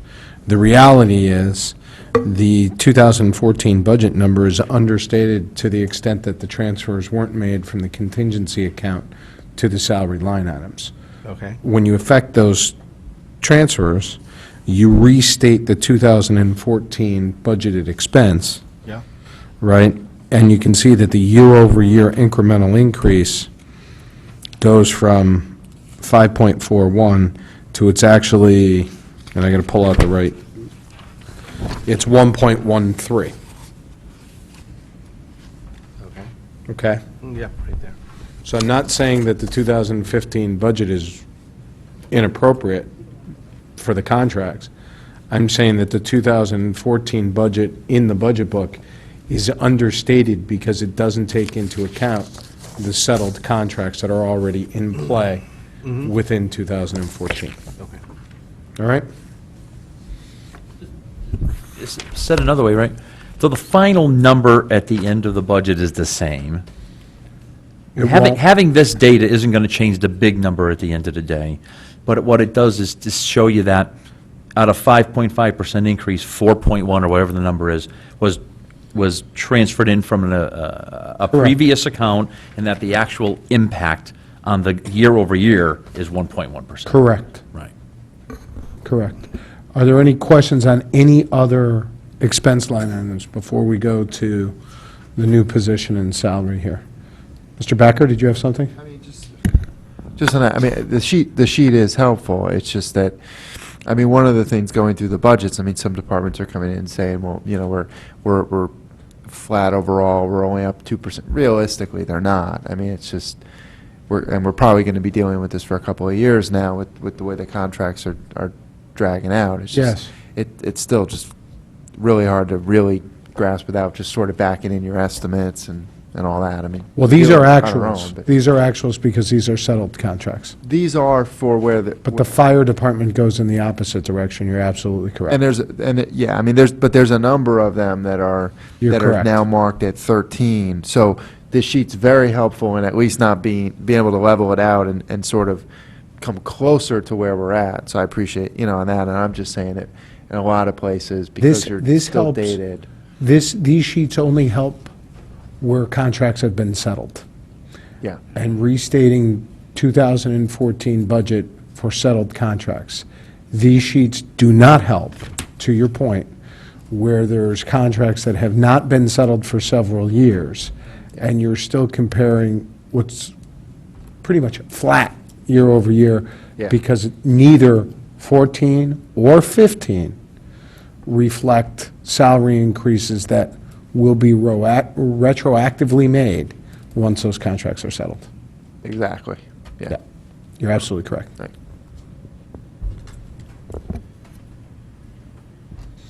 All right? One other comment on that. All the contracts are settled through 13. So in the past, where you're looking at things that were 10, 11, you now have everything through 13. So then you can just say, okay, what might it have been in 14? So you could apply, if you wanted to, you know, a percentage of 14 and 15 in your minds, but at least now. Yeah, but you have don't know a what the contract's going to settle Right, you have for. no idea, but you can, but now you have a solid base, 13, Yes. across the board. Yeah.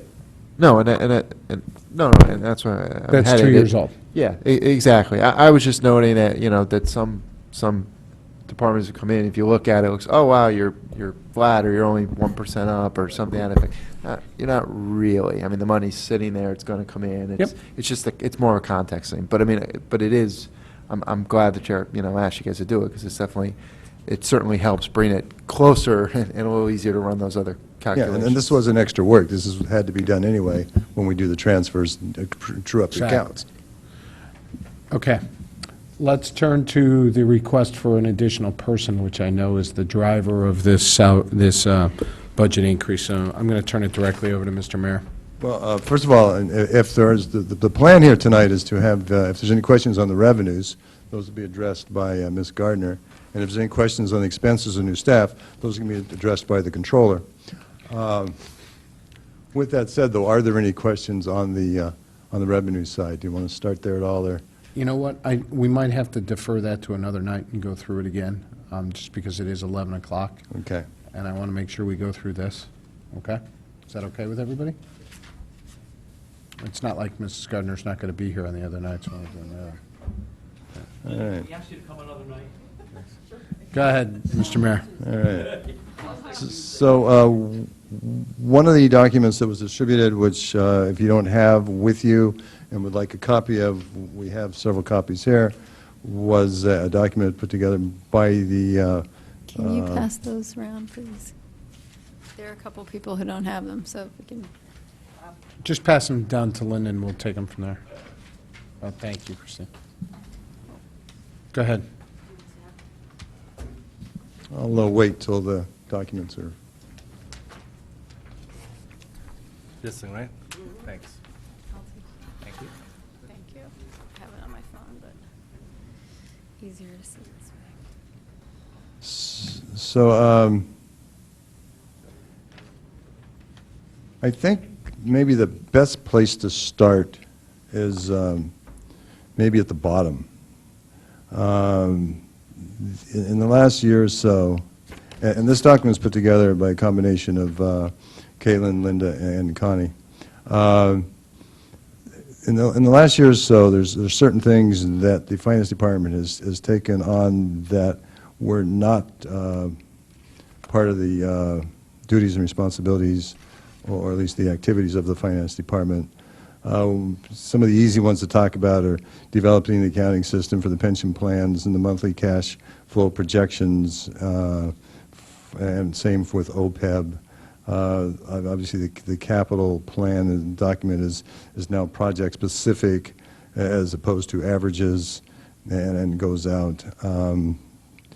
Do a lot of work on union contracting.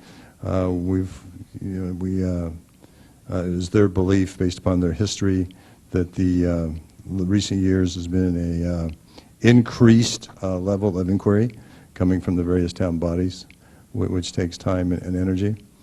So you start with that, people have stepped up and are working to capacity and doing what they can do. I guess if there's also, I think, part of that is if you go to the second page, you can see that over the last X number of years, while this work has stepped up, there's also been a reduction in staff. And so going from there to, okay, where are we going? The work's getting done, things are happening, everything is fine. So going then to the top of the page, and one of the things that we've all been aware of, and Mr. Becker actually brought it up tonight a couple times, the grant accounting.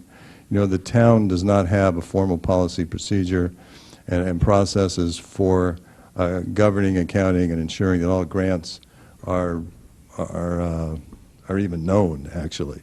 Not all grants are approved by all the boards, or there's frequently the Finance Department learns about a grant when it gets a check. So the auditors have pointed this out and have indicated that they think it would benefit the town to have more control of its grants, and to set up a grant accounting system and have someone manage that. In addition, there are things that are coming up that are like the Uniform Chart of Accounts implementation is going to require a significant amount of energy and effort. There's going to be a lot of work. One of the topics from the meeting the other night, WPCA, that's going to be a whole new capital project, a whole new budget analysis. It's going to require a great deal of effort and energy. We don't really do cash flow analysis for the general fund. The town is fortunate to have significant cash in addition to its cash requirements, so it's not an issue from an operational perspective, but it does keep us from optimizing our investment returns. We do a lot of union contract modeling and analysis. I know everybody wants to see a 5-year plan. So to do this and to achieve what we'd like to achieve, the department would require some additional resources to do that. Okay, before I turn it over to the board for questions, page 2, Bob, the finance FTE staff, can you go back, and I know you're going to say, yeah, we went back and did this, but a couple of years ago, I think even before you were CFO, we increased the headcount in the finance department. We very specifically did that to address some of the concerns that we saw. I mean, I think that was an acknowledgement of our board that there was increased requests, increased level of sophistication needed to run some of these models. Right, I'm aware that the person who was hired, and it's kind of interesting you bring that up, because it doesn't show on the chart, obviously, the chart continues to show decreases, but there was a person hired. That person his job responsibility is primarily capital assets and investment tracking. Right. So I don't know, so this doesn't, your finance FTE staff schedule doesn't pass the smell test. I'm not using that as a judgment in terms of whether you need the position or not, but I'm not buying the chart based on the fact that we approved an extra position. What happened? What happened is during the last administration, we had a staff accountant. Right. Not speaking of the one who is doing the assets, that left for a variety of reasons, and this position that you're talking about really replaced that position. Yes, but this position went unfilled for at least 2 years, and it's not shown here. We'll check that. Yeah, because I know that the position remained unfilled, and then we actually said approve the position, we approved the position, and then under the prior administration, they actually sat on filling that position But you're until thinking- this board actually said to them, go hire the position. But you're thinking that that was the only change that occurred were those two positions. We also lost a position when, the secretary, but also a AP clerk as well, when some of that work shifted as well. So this isn't taken We never into heard account. about that. This doesn't, go ahead, Mary. Mrs. Leclerc. Well, originally in the budget, that when we added the position, they had requested a half a secretary because you were sharing a secretary, and we changed that because we thought, or you had more accounting work that needed to be done that wasn't getting done. Right. And That- so we added a full position. Okay. I'll get you a list Okay. of positions for each of those years. Be happy to, I have the backup for this, in other words. Yeah, but The personnel summaries for each of these years. I just know we voted to approve it, and there was a fair amount of heavy lifting to get it through. 11, 12-ish. Yeah. Yeah, it was like 3, maybe 4. Well, if it was 11, 12-ish, when did the person, was it the other person leave in '09? I can only attest to the current staff. Yeah, no, what I'm saying is this doesn't bolster your case when I know we added a body, and I'm not seeing it in here. Yeah, like I said, I can only attest to the last year and a half. Yeah. And this is the, Mr. Becker. Yeah, no, I remember that, because I mean, I was on the RTM at the time. It was either my first or second year, so it would be, yeah, either 11 or 12. And I remember there was some question on the additional amount for because it had been slotted but not filled at a certain level, and it was going to be filled, and the Board of Finance, I think, had up to to get basically a higher level person to help facilitate a lot of the demands that were starting to come out from all the Yes. boards. And that was, it was on the possible chopping block, and one of the reasons to leave it in was to help all the boards. And so you're going to just to Linda, you're going to be giving us the summary sheets, maybe like from the books, so we can just see literally the last however many. Okay, yeah, that would be the most helpful, I think. Thank you. And now I'm going to turn it over to board members. I'll go to Mrs. McCarthy-Vahey. Thank you, Mr. Flynn. And I just want to comment more than a question in terms of the grant accounting piece of this. And it came up earlier in my questions to Mr. Barnhart with respect to positions and funding. And I do think it would be extremely helpful for us to be able to have the kind of support that would allow us to see all of the different grants that are coming in. And I guess I will ask a question. If this person were to be hired, would they be supporting the process of coming up with some clear procedures and policies in terms of the grant approval process, which you referenced earlier in your comments, Mr. Mayor? Well, I don't know if this person would do that, but we'd hire some, we would certainly develop policies and procedures, and this person would work to account and track and monitor and... Any questions, Jim? So right now, my understanding is you are planning and working on developing those policies and procedures for the town in the near future, and the person who is hired I do not have the resources to do that now. So the answer to your question directly is no, I am not. Okay, so having this additional support would help you to be able to do that, you or other members of the staff at present? It would allow us to do that, yes. It would allow you to do that. Okay, I think that's an important thing to be done. I think it's important for us as a town to be clear about which grants do need to come through, some of which we know already because of the legal requirements, but I'm supportive of this position and the ability that it will give us as the approving and funding bodies to see all that is coming in and going out. Thank you, Mrs. McCarthy-V. I'm going to go to Mr. Walsh. He's got a question. Some of the things on this new work seem to already be being done.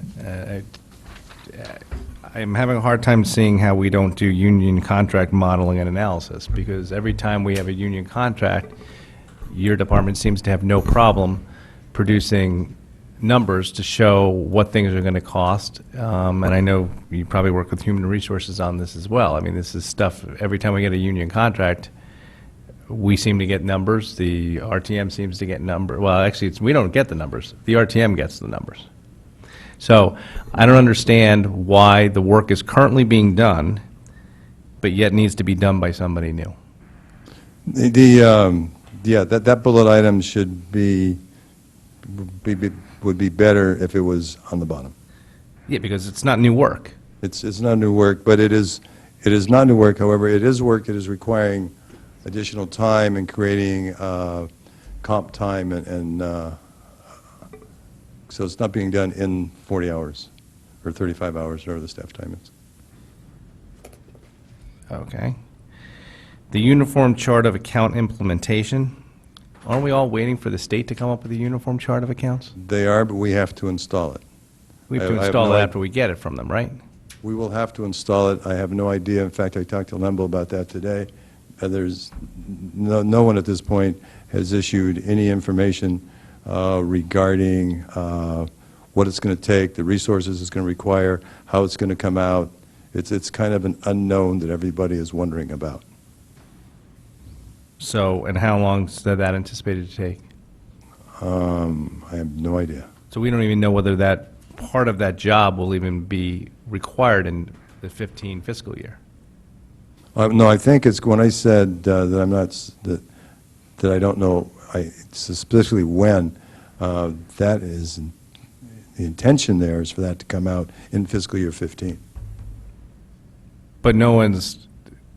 What I've been reading about it is that is just taking a lot longer at the state level. So there's not even a thought that, from what I'm hearing, that that's going to come out even in the fiscal 15 year. They're I so only far know- behind yeah, on they- the implementation of that. I don't know. I only know what I've been told by OPM Okay. and the controller's Long-term office. capital planning, what do you mean by that? I mean, is that further than the waterfall chart? Well, yes. Direct answer is yes. It's different than the waterfall chart. It's not different. It's an addition. It's a part thereof. You know, the waterfall chart currently incorporates everything that we know about based upon the near term.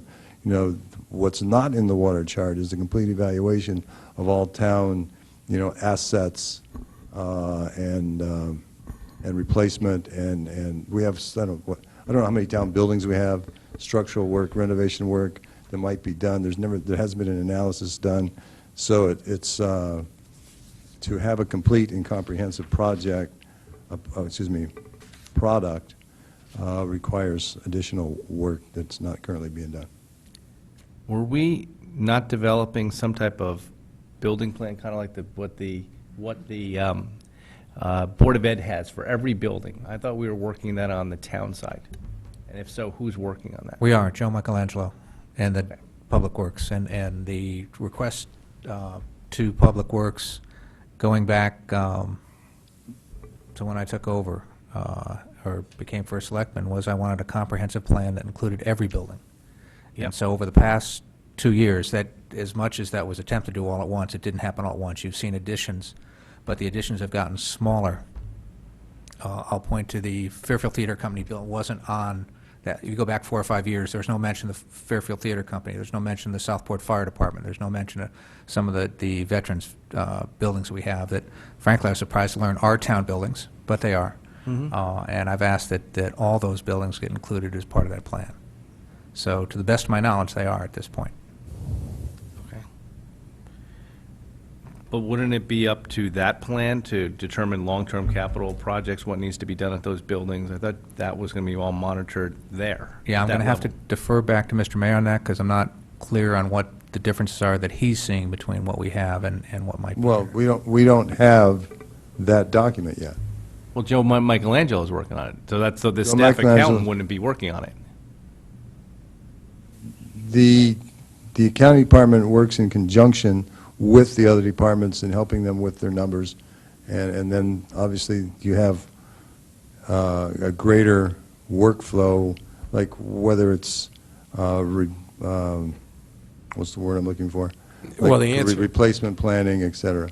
Bob, the answer here is that they come up with the amount, they come up with the schedule, they come up with the amounts, but then it's fed to the finance department that has to go and calculate it out, consolidate it in the schedules, and figure out the financing of it over the next 30 years. That's also true, but we get involved in an earlier stage in that. We work with them with the timing, with the amounts, with the prioritization. Yeah. Yeah. I understand it. I mean, a general comment is I'm going to have a hard time supporting this in this year. It's a difficult financial year. There's difficult things coming up. We can't even afford a senior center director, but yet we want to do add a back office position, and I just don't see the screaming need for it at this point in time, personally. And I am not looking at adding staff. A case has been made at the health department, which I hear, which is really a Board of Ed problem. It's another Board of Ed funded thing that's on the town side. State mandate kind of issue. State mandate, but these are additional nurses on the Board of Ed side for 504 plans, which I understand. But it's just going to be difficult for me to support this. When there are difficult financial times, when I was in the finance world, I had a manager who said when you're in difficult financial times, you do not invest in the back office. You invest in areas that are making money, marketing, or providing services. So it's just a difficult financial year to try to add somebody like this, especially when there's other needs. And it's just going to be difficult. I understand that we don't have the best grant accounting situations and that departments who are requesting the grants are processing some of it, and that finance doesn't understand when the checks are coming in, sometimes what they're for, and there's, some disconnect there. But,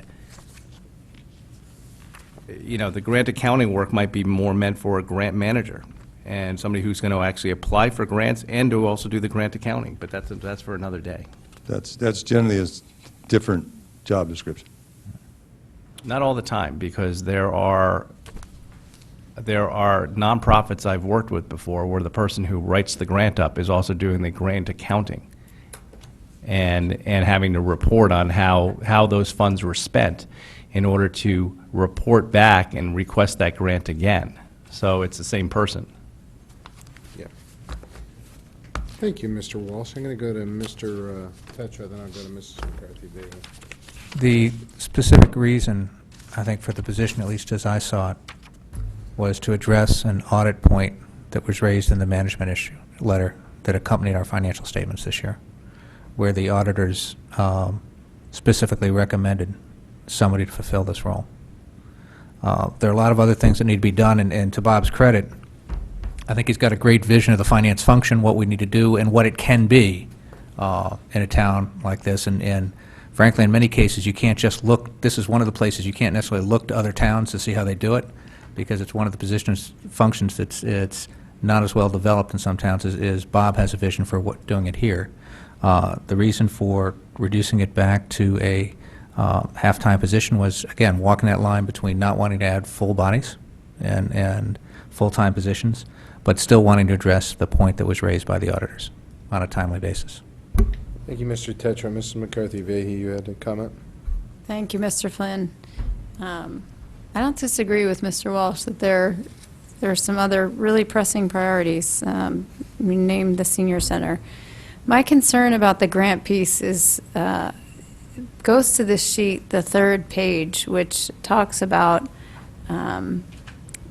ongoing costs, the positive, negative impact piece, and being able to track that. I don't disagree, from a nonprofit standpoint, that certainly there are folks who do the grants and who monitor the funds. But some of my concern is with respect to both grants or other items that we may receive. Are we, from a finance standpoint, taking a full look at what the potential long-term impacts are on our budget going forward? And that's probably more of my concern and more of my interest in this position than anything else. Thank you, Mrs. McCarthy-Vehy. Anybody else? Okay, I'm going to go to Mr. DeWitt and Mr. Becker. We've talked about a couple positions in this budget so far, full-time being cut to half-time, and I think Mr. Walsh brought it up, and I'm 100% in agreement. A half-time position this year is a commitment to a full-time position next year. So whether this turns from... That's not... Is that not necessarily true? No, because let me just clarify. That would be if it was funded for a partial year, and then it becomes a full position next year.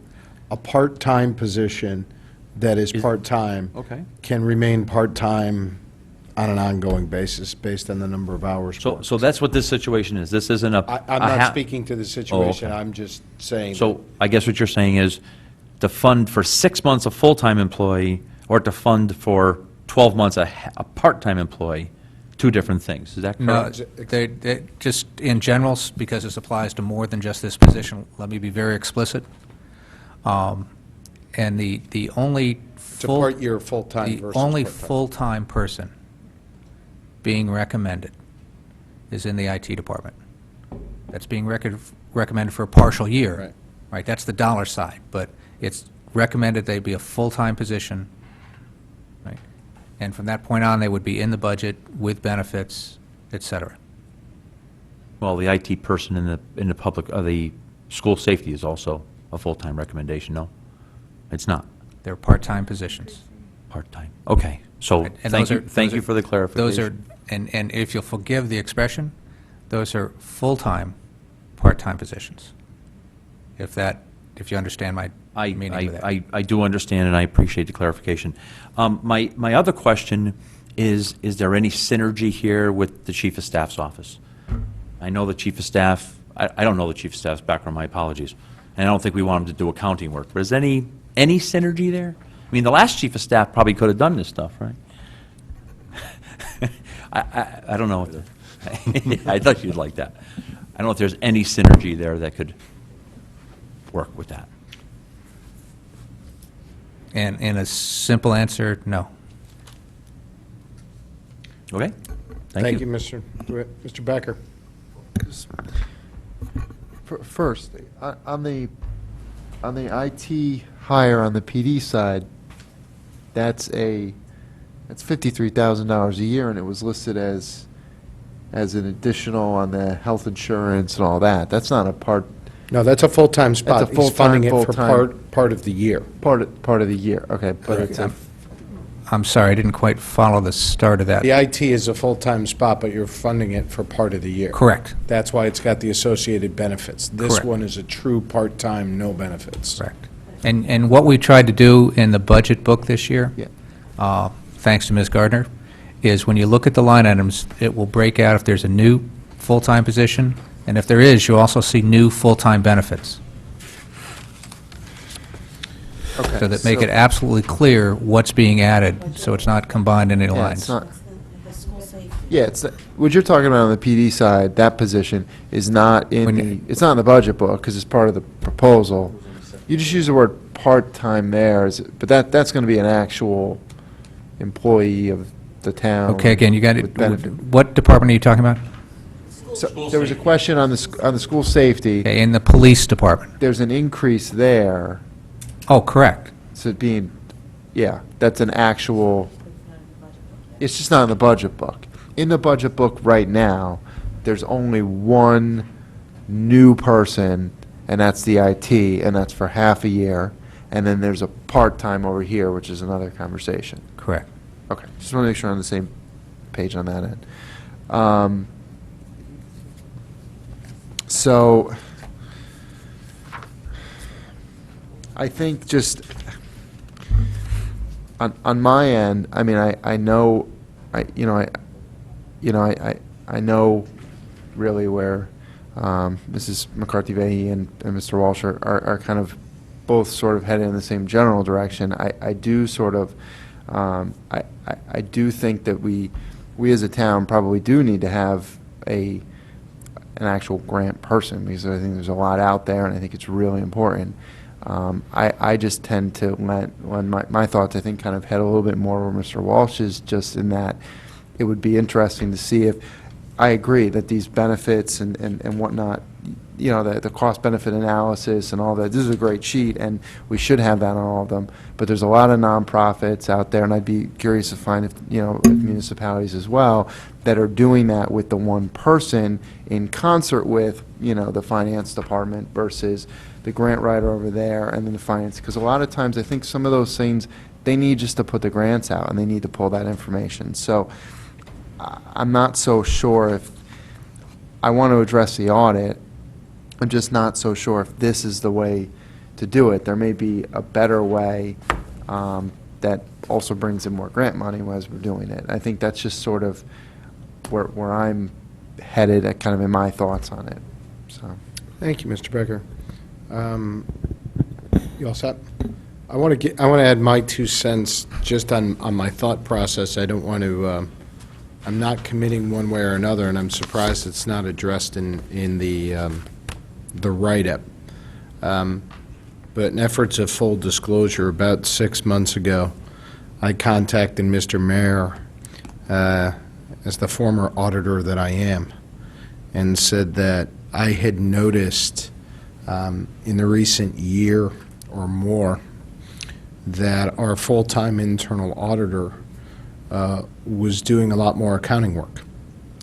And that's very problematic to me as a former auditor, because it impairs your independence.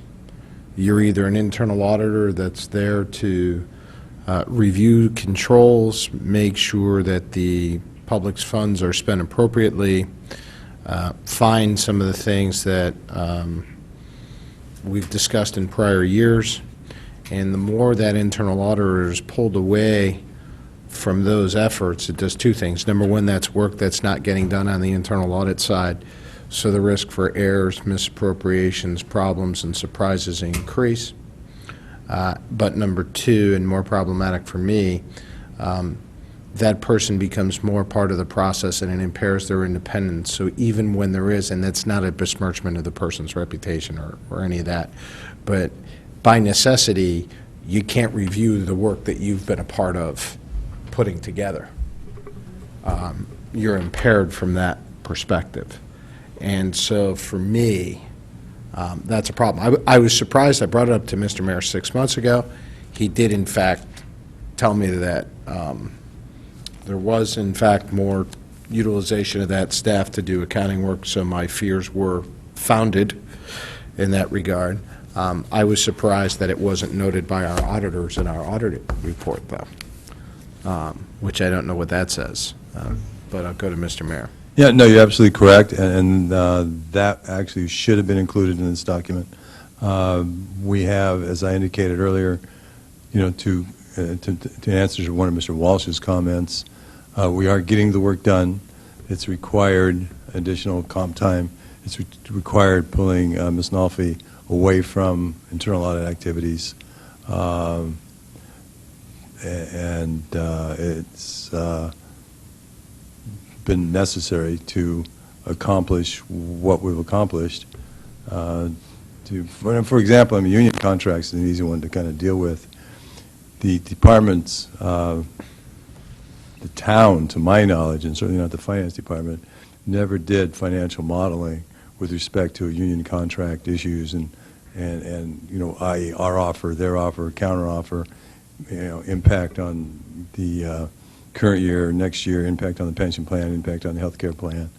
That is, one significant time sink, especially right now, with the number of union contracts that we have open. The other thing that the department never did was account for OPEB. That was one of the things we had to actually go in and do some forensic accounting to get those dollars put in the right slots because of the difference between the mandatory and discretionary account, which was never accounted for in the past. Doing the OPEB cash flows, doing the pension cash flows and accounting. Responding to the significant number of requests, all of which are valid from the RTM, Board of Selectmen, Board of Finance.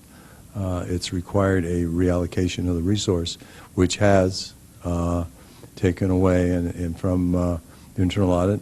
And internal audit in the past they're not. It's not they're not doing any internal auditing as we discussed, but they're certainly not doing it to the.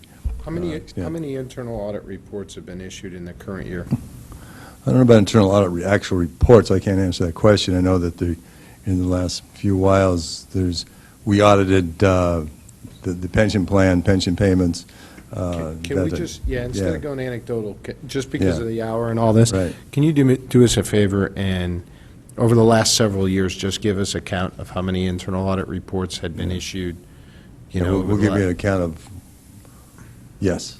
This was done in 2010, this was 11, this was 12, this was 13, this was 14.